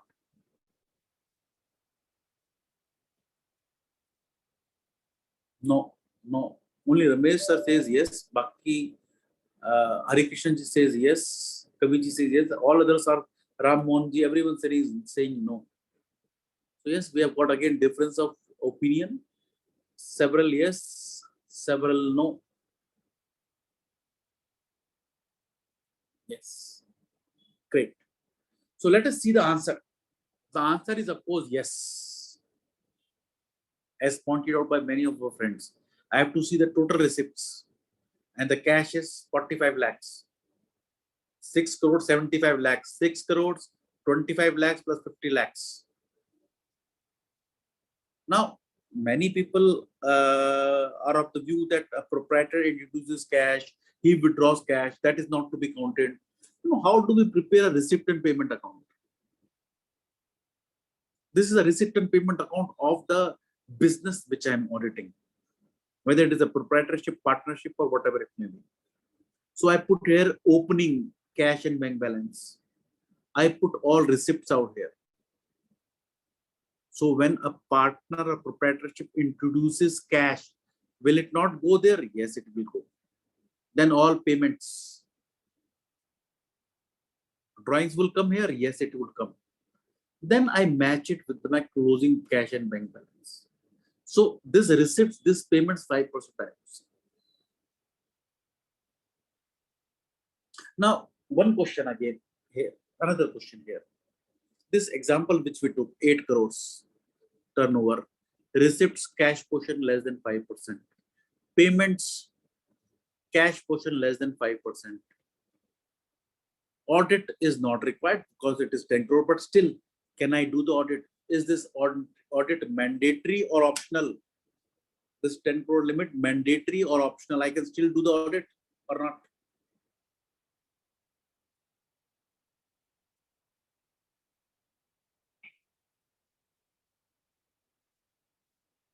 Optional. Yes, yes.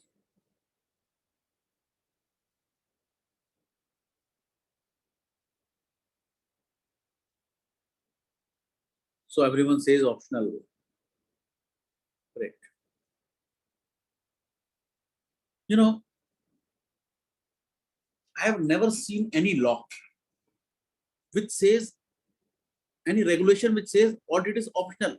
Aapki marji hai. You get it audited or not. And accordingly, your due date will change. Is there any law? There is no law in the country. Either audit or no audit. Regulatory will never say. Optional audit is 4 friends are doing some activity. They say, okay, you audit it. There is a mandir out there, temple out there. They say, okay, it is a small activity, kindly do the audit. It is not under any regulation, but no regulation will say whether it is the option you get it audited or not. It is mandatory. I cannot do the audit in such case. Because in clause 8, if you talk about clause 8 of 3CD, you ask under which clause you are auditing. What you will write? 44 ABA. Wrong. And then in your 3CA, 3CB, you will say it is true and correct. So the auditor goes into a toss. The department says that, you are befooling the assessees. We kept up to 10 crores. You are still doing the audit. ICS says gross negligence. You don't know what is the audit, when it is required, when not. You cannot do it. My due date remains same, 31st July. You cannot do the audit. Hence, kindly see this very, very carefully. Not required. My due rate remains same. 31st July. It will not change. It will not change. That's why many times I still receive a question, sir, I'm doing a voluntary tax audit. Which clause should I fill? A, B, C, D. There is no concept of a voluntary audit under tax audit. Either do or not do. And if you do, what is the clause which is applicable? For voluntary audit, there is no such clause. So whatever you put in, only the auditor is at stake. Assessee will say, I don't know, he has done the audit. Only he can do the audit, no one else. So please take care. Now, this slide is basically for those persons who have a doubt in case where capital which is introduced in cash or drawing is made, whether that would be considered for the 5% or not. Kindly see the ITR 5, 3, 5, and 6. Audit information. What is asked? These two clauses I'm leaving. Whether during the year total sales gross receipt of the business exceed 1 crore but does not exceed 10 crore. You will say yes, because if it is less than 1 crore or more than 10 crore, then this provision is out now. Then it says, if yes is selected, whether aggregate of all amount received, including amount for sales, turnover, gross sales. Actually, we stop at this point, but I have to read completely. Or on capital accounts such as capital contribution, loans, etc. So this gives a further clarification. Right? Now, one thing more. We talked about this 1 crore to 10 crore, this 5% cash. But there is a proviso which has been added by this Finance Act 2021, which was not there by the Finance Act 2020. What it says, to make it more interesting, what they have said. They have said that in case an assessee is receiving or making payments through checks or drafts, then for this section, if the checks or drafts are not through account pay checks or drafts, it will be treated as cash. It would be treated as cash. Please understand.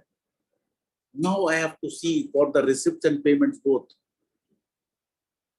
What is cash? What is NEFT, RTGS, IMPS, Paytm? What is check drafts, out of which again two portion, what is through account pay, which is not through account pay.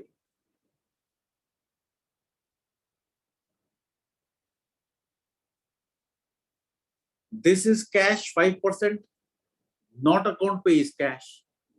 NEFT account pays are not cash. So these 1 and 2 together I have to see. How you will see. Because in 48.3 we have been writing it since I would say 1984 itself. That though we have not observed any payment to have been made in cash, earlier it was 30,000, then 20,000, then now 10,000.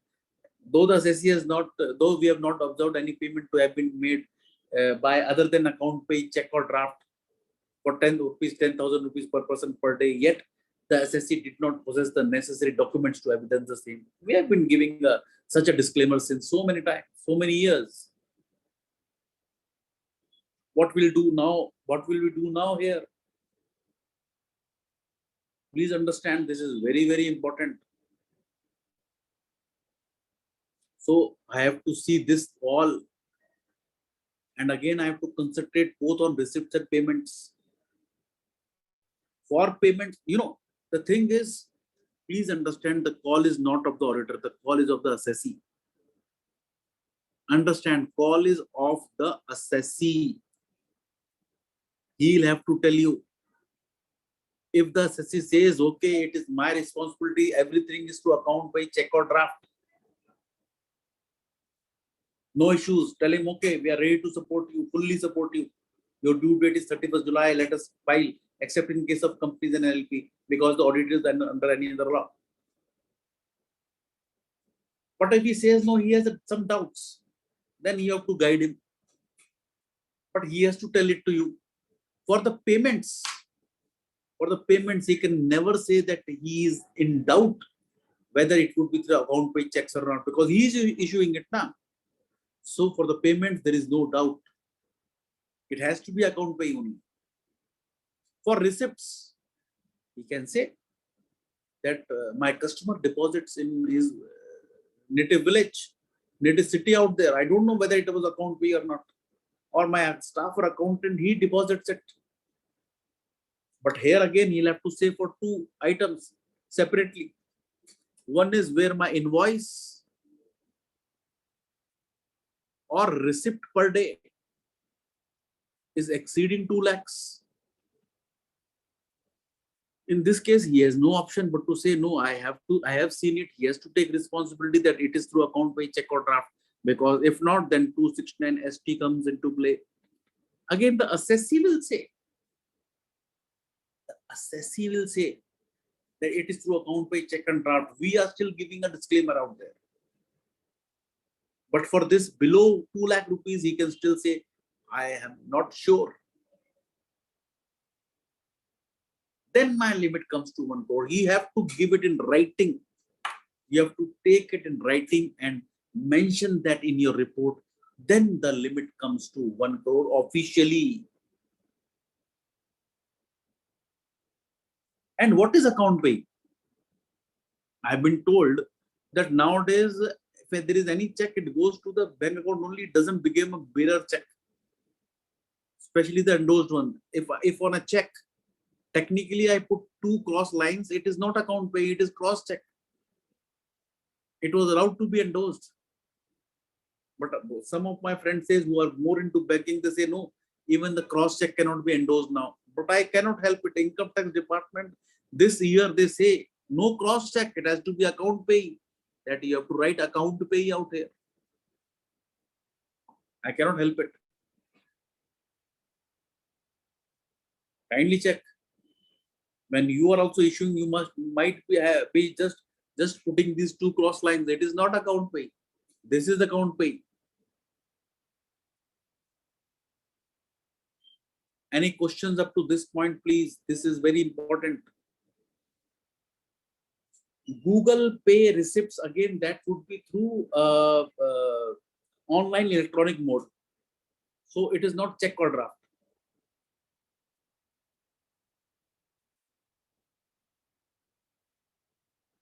Any other question, please? This is very, very important that way.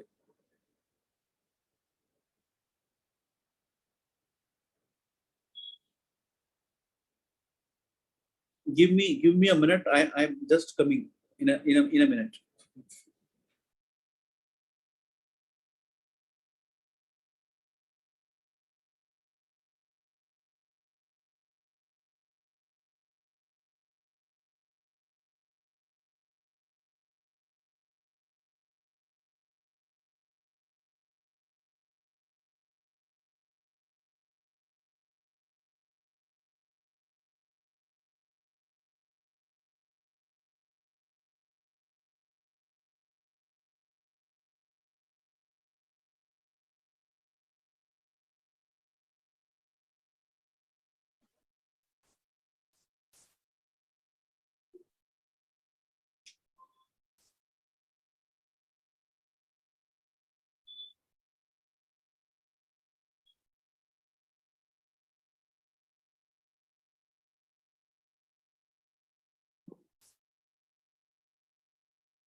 Yes, friends. Sorry. What about phone pay? Again, phone pay is not account pay, check or draft. The only question is if it is through check or draft, then you have to see account pay. All others are not cash for this purpose of this section. The wording is if it is through a check or draft, then you have to see account pay. Now this year it would be very interesting. You have to see every year. You have to take it in writing, please. Please don't do any work without proper documentation. Any problem, it would be on the auditor, no one else. Please take care. Right? Any other point? If payment made third party on behalf of purchases on bills discounting shall be treated as account pay. If it is issued by check, no. If it is on bill discounting, then the banker is making the payment now. So it is not through check or draft. So when it is not through check or draft, no issues. Only if you are issuing a check or draft, then you have to see that whether it is through account pay, check or draft or not. Journal entries are not considered. Journal entries doesn't come into receipt payment per se.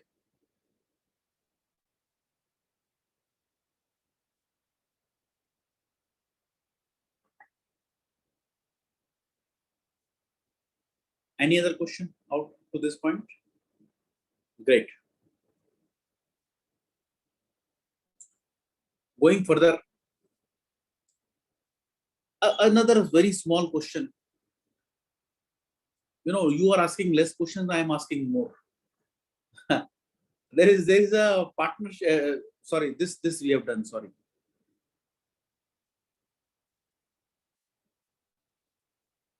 There is a partnership firm which is formed in assessment year 2021. And in the first year itself, the turnover was 1.25 crores. And the net profit was 10%.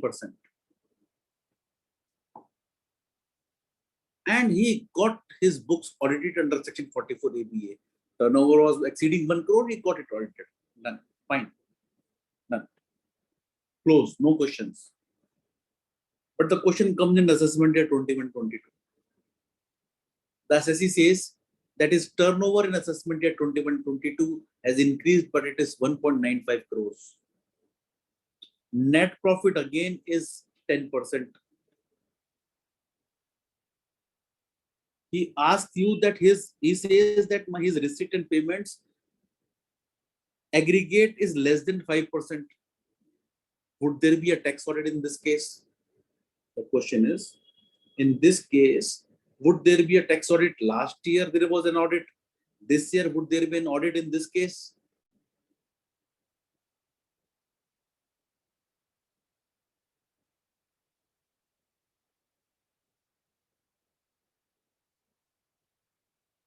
Rajesh Bangi says yes. Everyone else says no. Of course, the answer is no. Because in this case, this year the turnover is 10 crores. Huh? The limit is 10 crores for the audit. But he asks a different question. He says, okay, this fact is correct. But can I avail of 44AD now? My turnover is still less than 2 crores. My profit is more than 8%. Can I avail? Last year I got myself audited.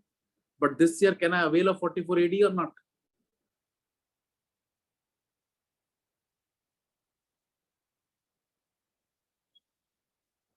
Yes. Raviji Ravasi says no. Satyaji, Shekhar Reddy, Srinivasji. So yes, maximum yes, a few no's. Yes, different views. Always well.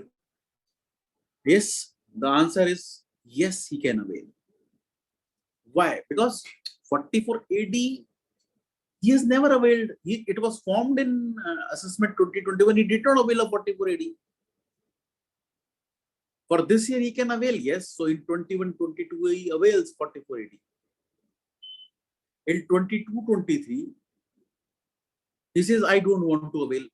Then you say, okay, audit karo 44AD mein. Again in 23-24, he says, I want to go for 44AD. Now you say, no, you have availed of 44AD earlier. Now for 5 years, get it audited. This is what is 44AD4.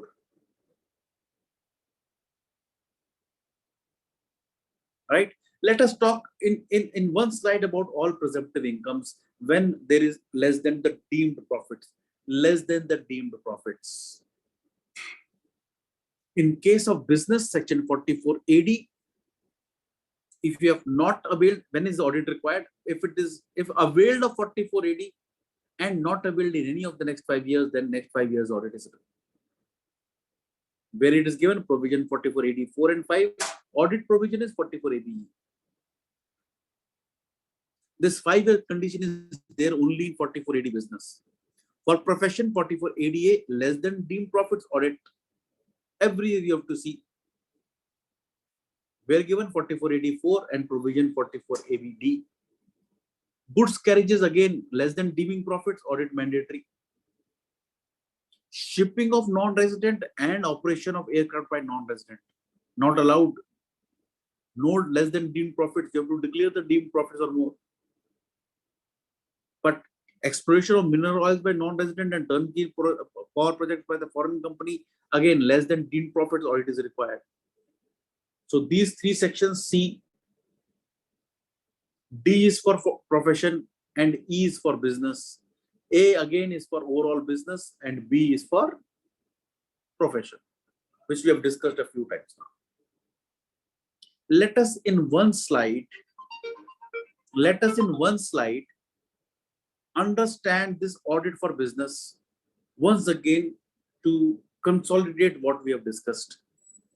Only for business, not for profession. So I've got 4 limits where the assessed turnover is below 1 crore or between 1 to 2 crore or between 1 to 10 crore or above 10 crore. In case the assessed turnover is above 10 crores, then audit would be there irrespective what the assessed is, what is profit, what is cash, what is not cash, everything forget. If it is above 10 crores. In case the assessee is an individual or HUF or partnership firm, turnover is between 1 to 2 crore and it has availed of section 44 AD, declaring 6%, 8% and above. Then for the receipts payments, I need not consider cash portion. My 100% can be in cash purchase, 100% can be in cash sale. But if these individual HUF partnership firm, or for that matter, a company, a LLP, their turnover is between 1 to 10 crore. And these individual HUF partnerships have never availed of 44 AD. Then I have to see my receipts and payments. If both are less than 5%, my limit is 10 crores. If any one of them is more than 5%, my limit is 1 crore. Below 1 crore, generally I have to see only in the case of individual, HUF and partnership firm. And only if it has earlier availed of 44 AD, if it has never availed of 44 AD earlier, forget. No cash restriction 5%, no percentage profit restriction. Prepare balance sheet profit loss, keep on filing the ITR.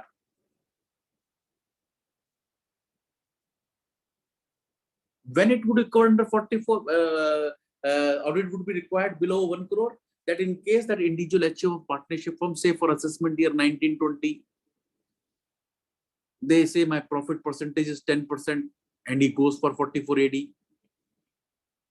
Then 2021 he says, oh, there was a COVID, my profit is 2%. You say, okay, declare 8%. He says, no, why should I pay more? Say no. Then okay, you say, audit करवाना पड़ेगा. Okay, ठीक है. I'll get it audited, but I'll not pay tax. 21-22, he says, my business is growing like anything. Now my profit is 20%. Give me 44 AD. You say, no, now you cannot give audit for 5 years. This is section 44 AD4. Right? Any questions up to this point?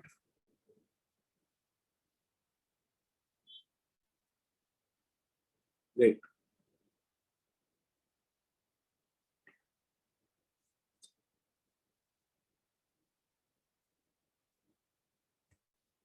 Now, when you do an audit, of course, you have to obtain UDIN. The ICI UDIN, Unit Documentation, Unit Document Identification Number. In case you are issuing Form 3CA, you have to obtain 2 UDINs. One is for the financial statement, second is for your Form 3CA. But when you are issuing Form 3CB, only one, and choose the correct clause in clause 8. And the same should be there in the UDIN and the IT website, because they both are synced now. And please see that what is the date of filing of the ITR tax audit report. It is the date on which the assessee is accepting the tax audit report filed. And now the UDIN, earlier it was to be uploaded within 15 days. Now nearly it would become a prior UDIN. You have a UDIN, then only you will able to file any form under the income tax new website as soon as it stabilizes once again.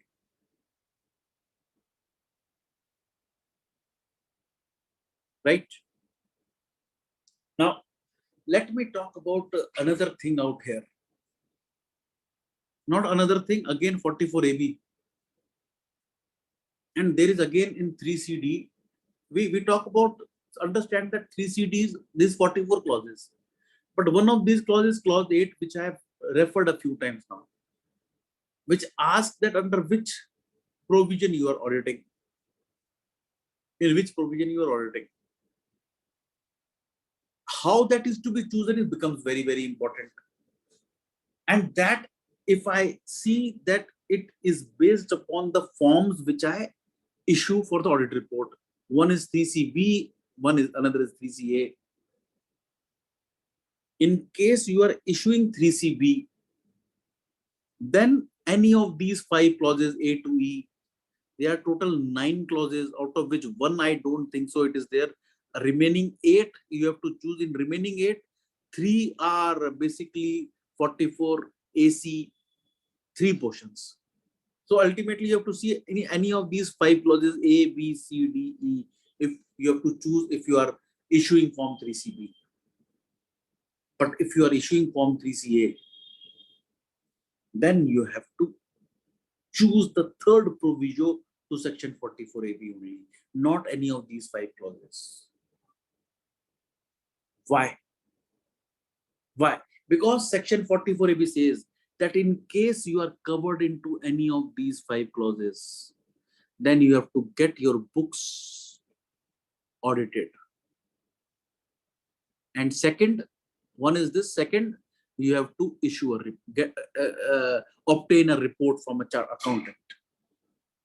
First provision says in case you are covered under 44 AD, then up to 2 crores there would be no audit under 44 ABA. Second provision says that if you are covered in 44B or 44 BBA, then there is the limits of this turnover is not to be considered, because in that case you have to declare the deeming profits. Third provision says that in case the books are audited under any other law, then there would be an enough compliance if only the report is issued under this section. So tax audit is not merely these 44 clauses. It is about the audit of the financial statements also. Please understand this. Audit the financial statements either under any other law. If not done under any other law, then under this law. And for this audit of financial statements, we need to understand accounting standards and standards on auditing. And we need to improve on both of these. You know, various other professionals says we also know income tax. We can complete these 44 clauses. And yes, if they are practicing into income tax, they can surely feed that. But what about the audit of the financial statements? How important we are looking into that? I have to be very, very careful about that. And this is the reason no other profession can do the audit of financial statement, because these accounting standards and standards in auditing is not taught to everyone. These accounting standards, okay, some people are still learning.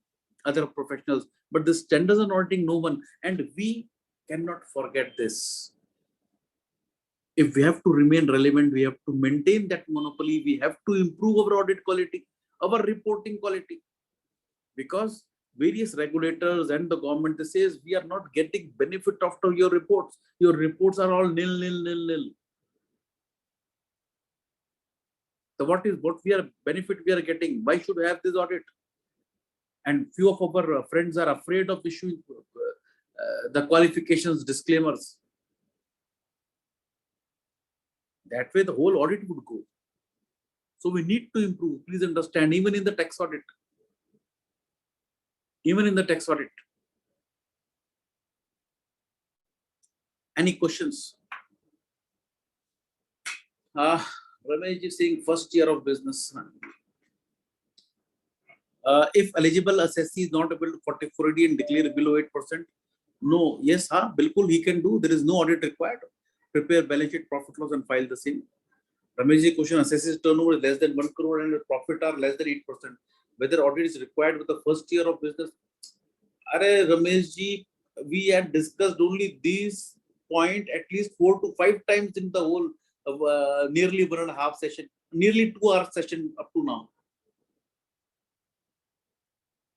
You tell me now which clause you will audit. A, B, C, D, E. Under which clause you will audit?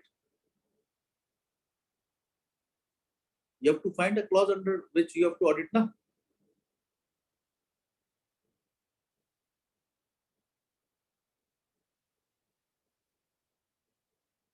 Okay. Hence, Shekhar Reddy ji, if a firm got loss and below 1 crore, yes. So under which clause do you want audit?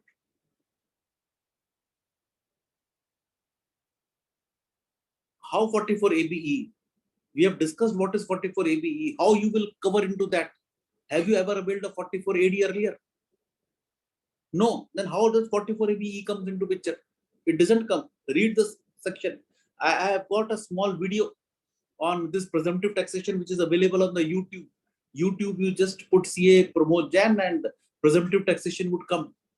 Or type presumptive taxation Pramod Jain, you'll get it. Just view that, keep the section before you and get it. If a firm got loss, sir, below 1 crore hardly matters whether he had 44 AD earlier or not. And if suppose in earlier year he had 44 AD, in the next year there is a loss, still not covered because 44 APE talks about both the things. Right. So I have to see A, B, C, D, E. Under which clause I have to audit?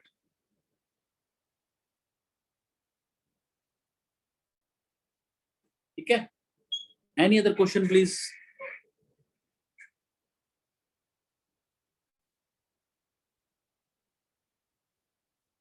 Great.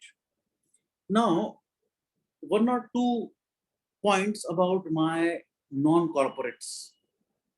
As I said, I have to audit the financial statements. My first question out here for them, in the case of proprietorship partnership, do we prepare notes to the accounts?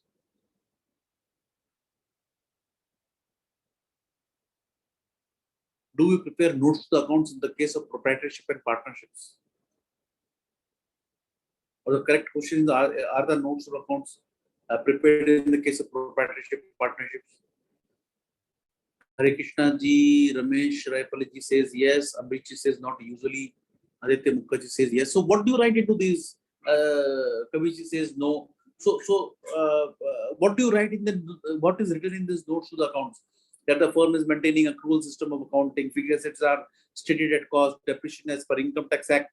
Inventories are valued at lower of cost and net reserve value. Other than this, what is written in the notes of a proprietorship or partnership?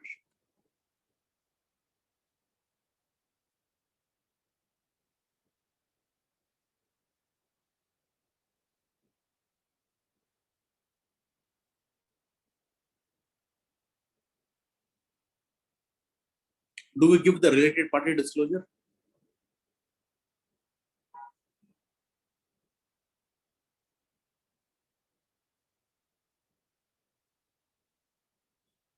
As per AS 18, Aditya ji, along with the closing balances, not only payments, purchase, but also sales, proprietorship partnership. Do we give deferred tax? No. Are these accounting standards mandatory on the proprietorship partnerships? Are these accounting standards mandatory on proprietorship partnerships? Is the auditor required to ensure?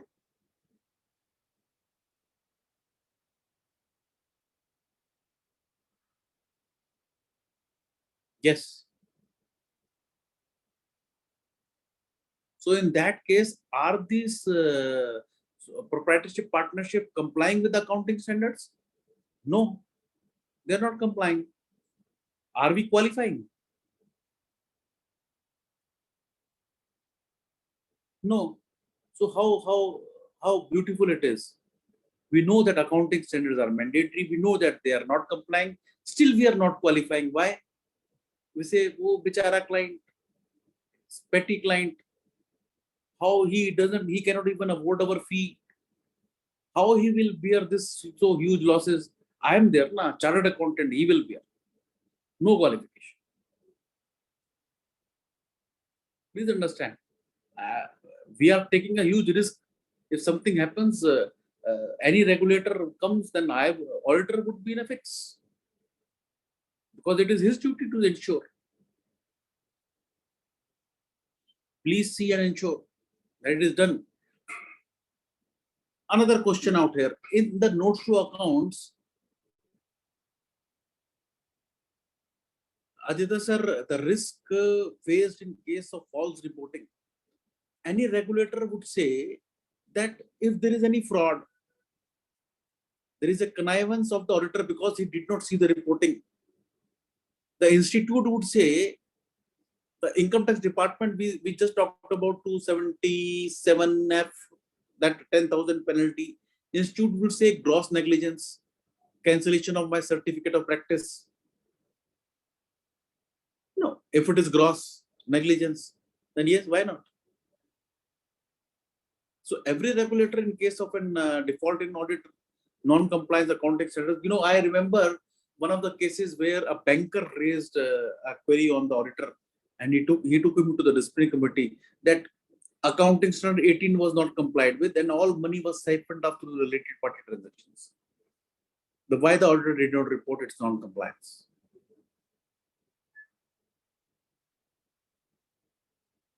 So what we are doing is reporting. We are certifying a thing which we are doing, giving a true and fair use. Very important.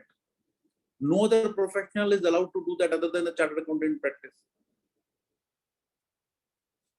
Another point, in the notes to accounts, is it written that the debtors, creditors, loans and advances are subject to confirmation? Om Prakash ji, you said how gross negligence is arrived. The courts will arrive at, the institute will arrive at that, sir. If it is prevalent, you have missed that, you have not given the notes to the account, no account is under compliances. Of course, there is a gross negligence. It is your duty to see.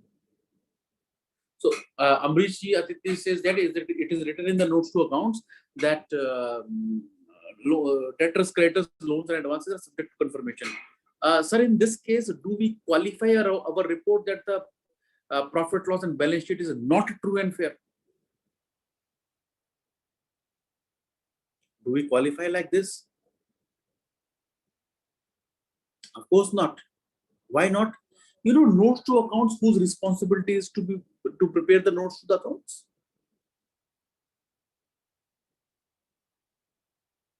Whose responsibility is to prepare the notes to accounts? Management.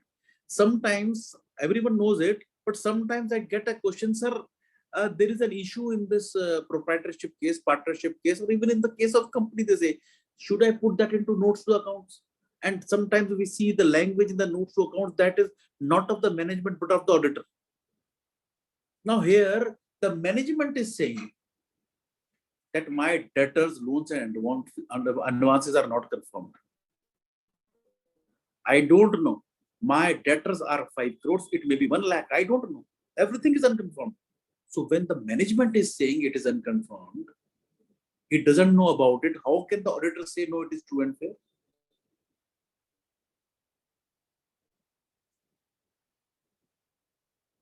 So if such languages are written where the management is saying anything negative about itself, we have stepped so much into the shoes of the SSC that we feel that whatever is written in the balance sheet is written by the auditor. No, it is not written by the auditor. It is by the management only. So management has to remain positive in the notes to accounts, in the balance sheet. You'll have to write that debtors and loans and advances are stated at the amount at which they are realizable. Creditors are stated at the amount at which they are payable.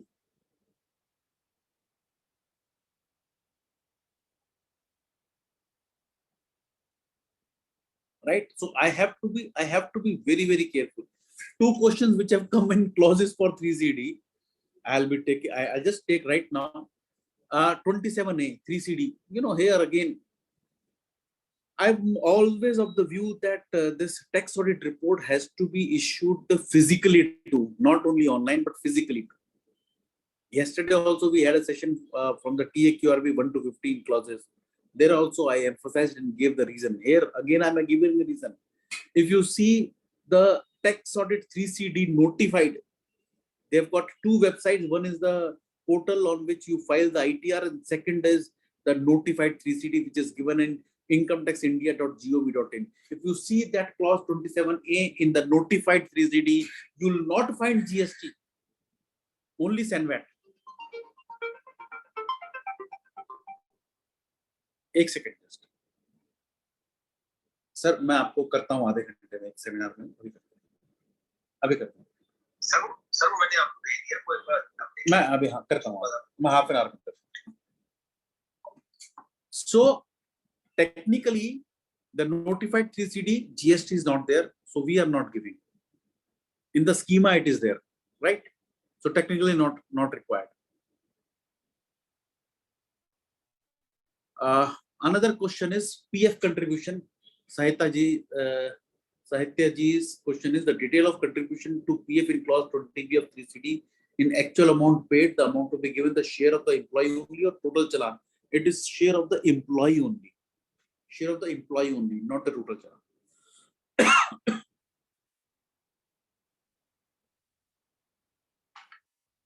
Right?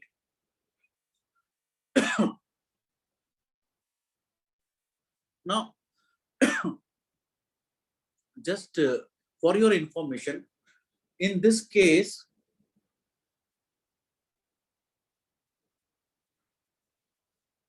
there is a change in this applicability of accounting standards for non-corporates. Earlier there were 3 levels, now there are 4 levels: micro, small, medium, and large. Earlier, which was less than 1 crore, now it has been divided into 2. Less than 10 crore is micro, 10 to 50 crore turnover is small, 50 to 250 crore turnover is medium, and more than 250 crores is large. And borrowing also, earlier which was less than 2 crore, 2 to 10 crore, 10 to 50 crore, more than 50 crores. And accordingly, the accounting standard applicability is there for non-corporates. Many of them which have been made not applicable were actually not applicable. But one of the standards which I talked about, AS18, there a huge relaxation has been given.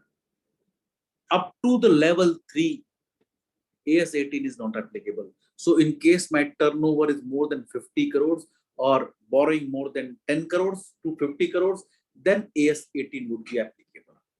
AS3 is applicable only for large. So this limit has increased to 250 crores. Right? So please take care of this. Please take care of this. Now, I was telling about various qualifications to be made for the non-compliance of accounting standards. Where to give it? Where to give, in which report? Is there any independent auditor's report issued out here or not? So where to report this? In the case of proprietorship partnerships. Sir, proprietorship partnerships, 3CB is to be given, 3CA is for audit and any other law. So for the non-compliance of account, yeah, 3CB. Any other thing? So let us understand this with these two my forms of reporting, 3CA and 3CB. We normally don't emphasize 3CA and 3CB, but I'm telling you, for the auditors, 3CA and 3CB is the most important document. This is the report which we issue. In the form 3CA, there are total 3 paragraphs, and in case I have to give any opinion or observation qualification, then I have to give on 3CD, then I have to give in para 3. Only 3CD, para 3. But in 3CB, there are 5 paragraphs. And if I have to give my observation qualifications for the financial statements, I have to give it para 3A. And for 3CD, I have to give in para 5.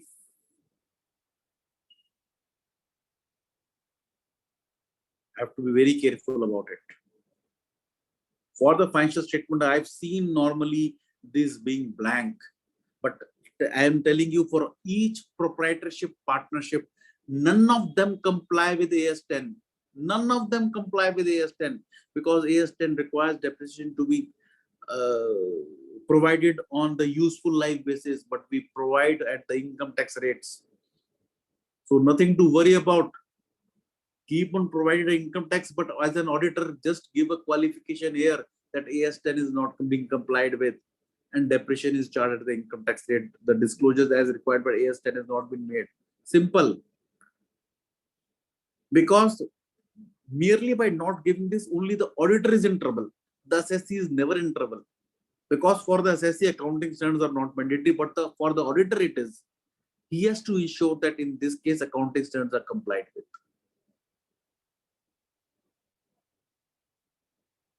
Now, my another one question, we talked about SS700. Are we using this SS700 in form 3CA, 3CB?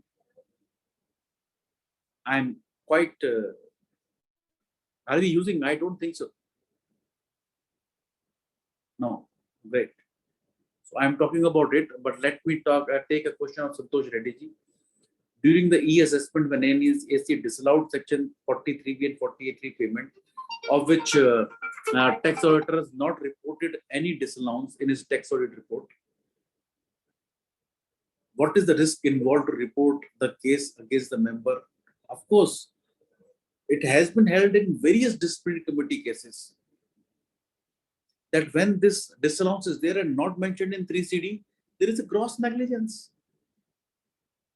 It is a Schedule 2 offense. And when the DC is going to happen, of course, there could be a penalty, and in the gross negligence, there could be suspension of the membership for certain period. Depends upon the bench. How does it go? How material the item is, the bench would decide. The risk is losing the certificate of practice and certain amount, nothing else. And then, of course, even if you're held guilty and the fine is not too much, you won't be able to apply for the MEF and the bank audits because you are held guilty once. So one has to be very, very careful about it. Right? So it would be only when the income tax department files a complaint against that auditor with the institute, only then. But we have seen in the disciplinary committee various cases being filed. So one cannot be too lenient about the reporting. he is required to, when these type of things happen, what happens? Suppose one or few CAs does it, they ignore 43B, 40A3, 40AIA. The regulators, they say, we are not getting any benefit of the audit reports.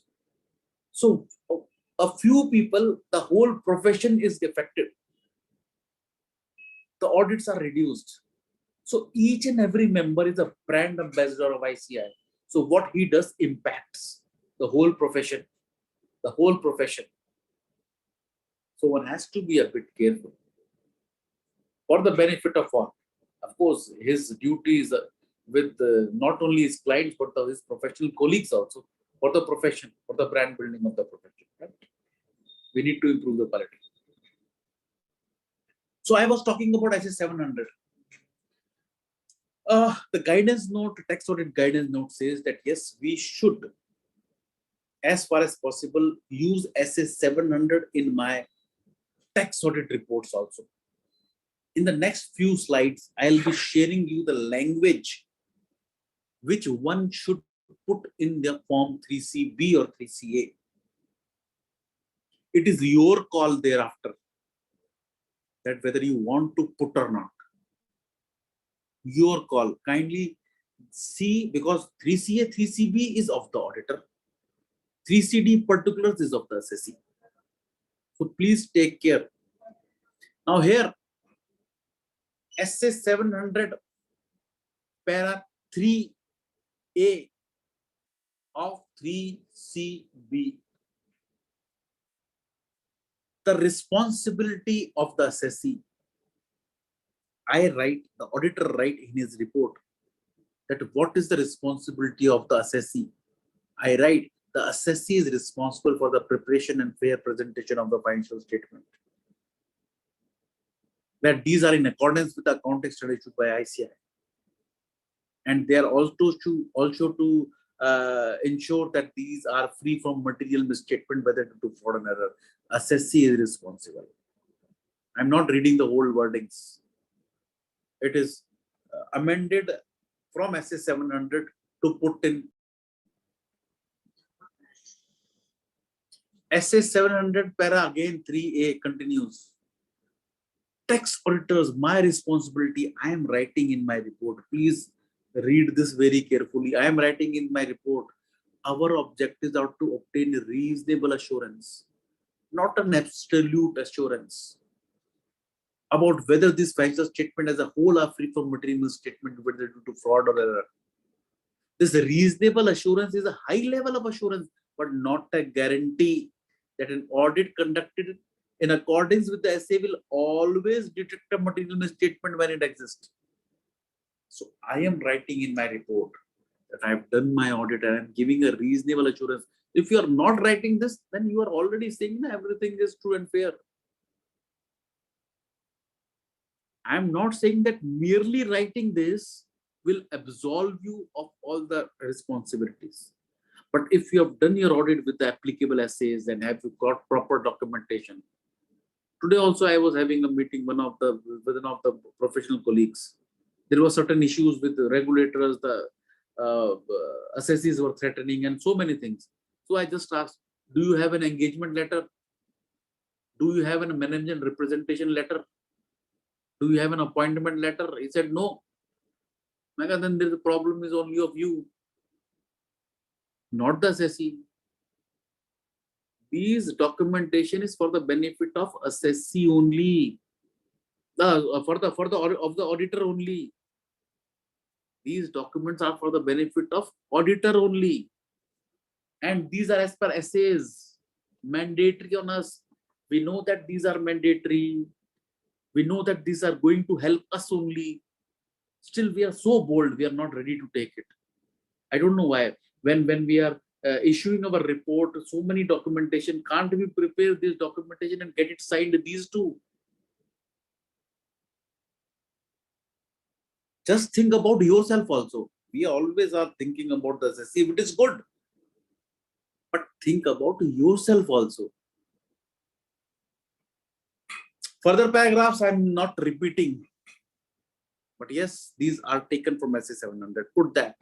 Para 5. I'm taking it from the guidance note. The assessee is responsible for the preparation of the statement of particulars required to be furnished. That's why we get this Form 3CD signed by the assessee. 3CD signed by the assessee. And our responsibility is for verifying the statement. And we have conducted our verification as per the guidance note. This I'm taking from my guidance note itself. And for me, guidance note is mandatory. It is Bible for me. Why should I not refer to it?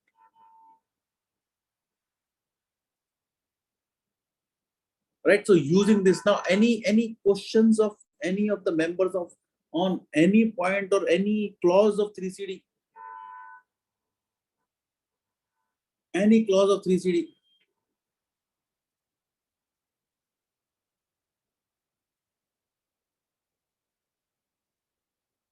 Because these, my report again, I'm saying 3CA, 3CB, 3CD is in an action. The particulars thereof has to be true and correct.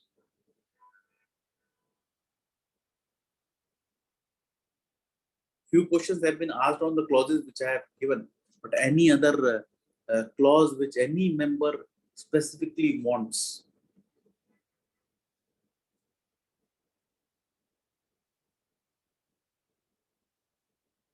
In Amritsar, in most of the cases, ITC availed is not reported in the tax audit report. You're talking about 27A. Legally, as I said, Amritsar, it is not required because it talks only of SANVAT. It doesn't talk about the GST. Just read this, the notified Form 3CD. Is it required to mention as by the branch tax auditor? Yes. Why not? I'm a tax auditor. So I have to put in there.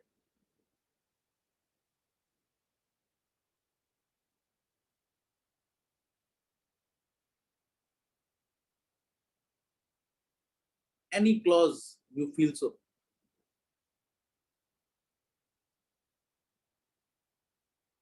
Like one of the clauses, I say clause 40.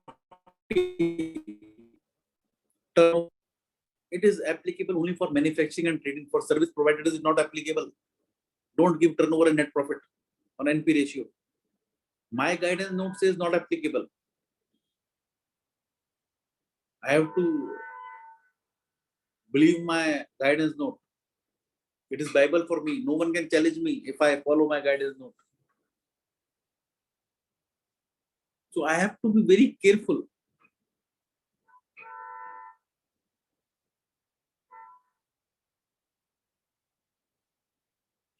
Any other question?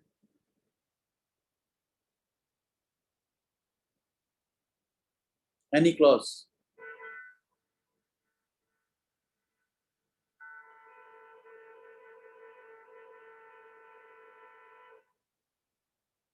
Because 27 doesn't says ITC. Ambrishji, from where you are looking? You are looking from the schema. Look at the notified Form 3CD. See any of the book. You see incometaxindia.gov.in. There the rules are there, there the form is there. You'll find it is in the income tax website, not there.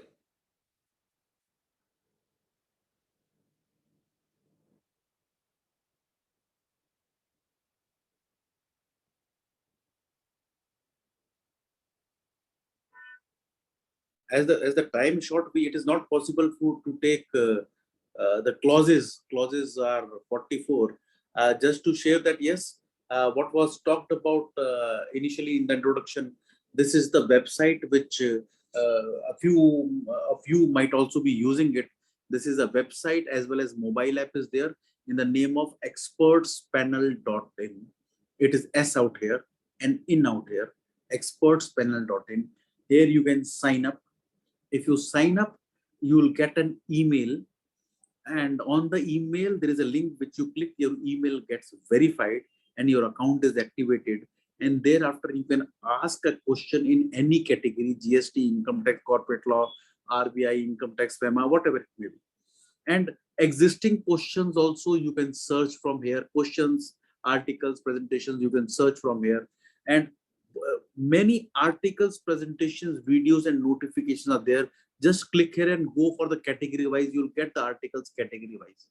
Click on the question, you will see the answer. When you ask a question, the answer would come to you on your email also and would remain here also. You can check your account and see all the questions you have asked.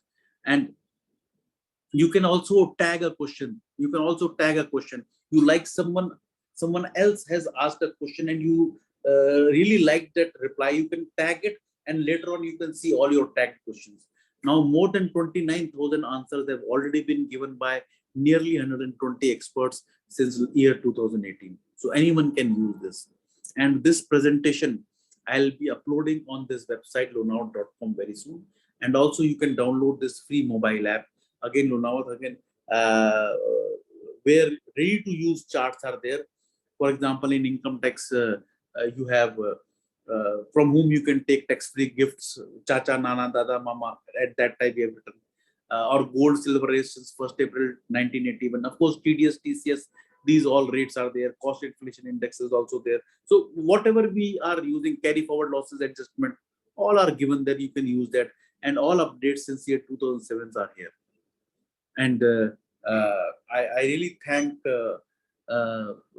Chengal Reddy sir who have invited me, Jayapati ji, all the three organizers, 2 branches and 1 CP chapter, Daya Bhai in particular for making me come here and speak to all of you.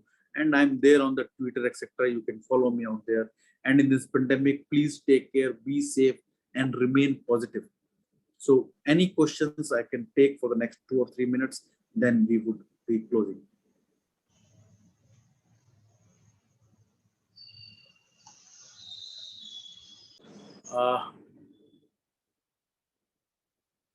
Bhaskar Chittiji's question, what are the possible professional risks in case of 2 proprietary firms held by wife and husband? Also the transaction between them.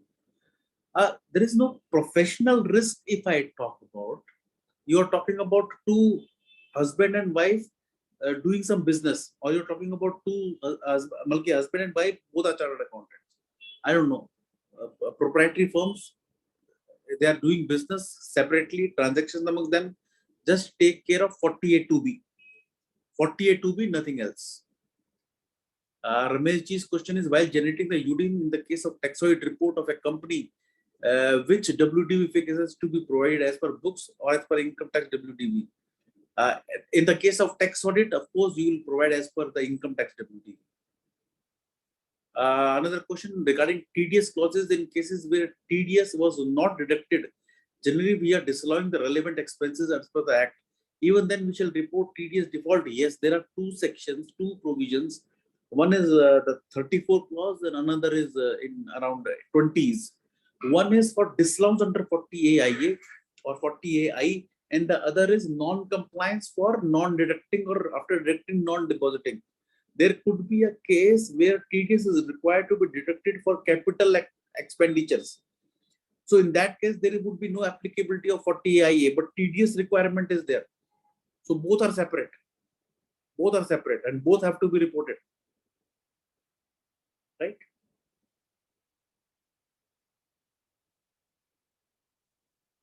Thank you. Thanks.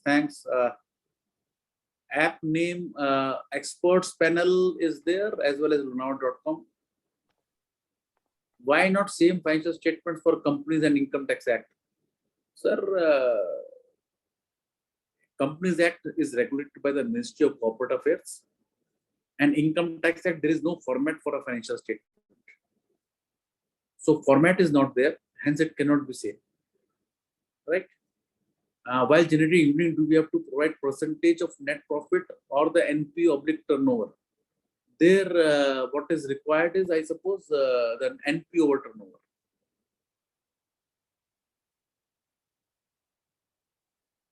Would you model pro forma to be annexed with audit report? Model pro forma SA 700, these wordings are there. I'll be uploading this presentation. You can take from there. I had issued a tax audit series a few years back. I would update that. And in a month or two, because currently we all are not issuing the audit reports, but in a coming months, I'll update that. It is a tax audit series, I would say. So I'll be uploading that, and I would be sharing that on this portal experts panel as well as Lunavat website. Both I'll be sharing, and also I'll be, whenever I'm uploading anything, I share it on the social media, the Twitter, LinkedIn, so anyone can connect with me, and I'm sharing all those. Santosh Reddy ji, whether tax audit has to consider the directory declaration on Form 26A while reporting TDS non-compliances? Yes, he has to, because in that case, it doesn't become his responsibility because he doesn't become an assessee in default, but he has to take care of the interest portion which he has to refer into 201A.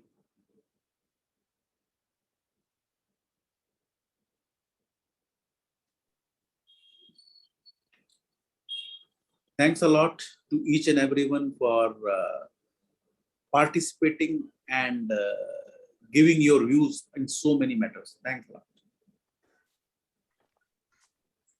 Thank you, sir, for your wonderful presentation and more practical aspects covered. I hope our members' doubts regarding 44. Whenever we are signing the audit report, we are getting some even with this confidence we can train our members, your expert, and also your shared your expertspanel.in, which we can ask even any queries we can ask there also. They can answer. Any closing remarks? Yeah. Yes, sir. Thank you, sir. Sir, Closing remarks by chairman. We have no words to speaker's presentation. Excellent presentation, sir. Superb presentation. And it is like we have no words. I can say we have no words. Obliged, sir. But see, sir, many questions are pouring now in chat box. Yeah, Many I've seen doubts those are questions. pouring in chat box. Time is the constraint. We hope that we will have one more session in future, so that our doubts, our members are having many doubts. You see the chat box, sir, many questions are coming, many doubts coming. Really, we are very much thankful to you, sir. We have no words. And we are also very much thankful to Chengal Reddy and Dayaniva Sharma ji for arranging such a great speaker like you, sir. And we are really very lucky to share this screen with you. We are very happy. It is memorable in our life. And once again, I thank you very much, sir. Once again, I thank you. Hari Krishna, vote of thanks. Hari Krishna Gar, I would like to speak as chairman. Please. Aditya, Closing go ahead. remarks. Aditya, Closing remarks. Our CA Aditya Garu, Karimnagar chairman. Sir, generally we were conducting only 2-hour sessions, sir. But the first time we are conducting 3-hour session, and the time just flied out, sir. The session is very much interactive. I'm just watching the clock now. It's 8 o'clock, and we didn't feel it is 3-hour session.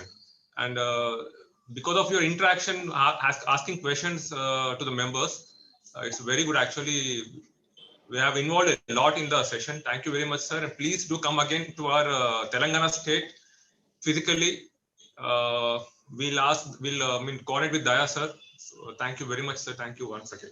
It was really a very proud privilege, sir, and to be accessible to people at our level, like Nizamabad, Karimnagar, and Warangal are Mufsil areas. So it was really a great privilege to have you with us, and the past experience and the knowledge that you shared was really awesome, sir. It is a memory for always. Thank you, sir. Thank you. Thank you. And Sir. one more thing, sir. We thanks to Corona also. Because of pandemic, I think we got a chance to hear you, sir. Really, we are very happy, sir. No words. As Aditya said, as Ambarish said, we want you physically present if it is possible in the month of August or September, if it is possible. If Corona permits us, if pandemic permits us to meet physically, offline. Let us have one more physical meeting, full day session with you, sir. Then only I think all doubts of all members will be cleared. We need to rethink twice, sir. We need to rethink twice to sign the tax audit report now. Earlier, we used to rethink for statutory audit report of companies. Now we have to think for this tax audit report, and we have to restructure our fees also. We have to increase our fees also. If we consider all these things, we have to increase our fees a lot. Sir, one more submission, sir.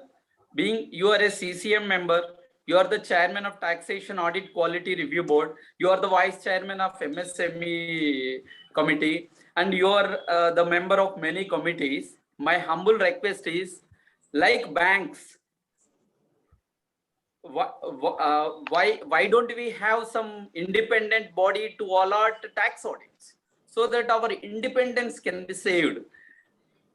See, now we are depending on assessee. If I report everything, no, assessee will turn up, will go with other person.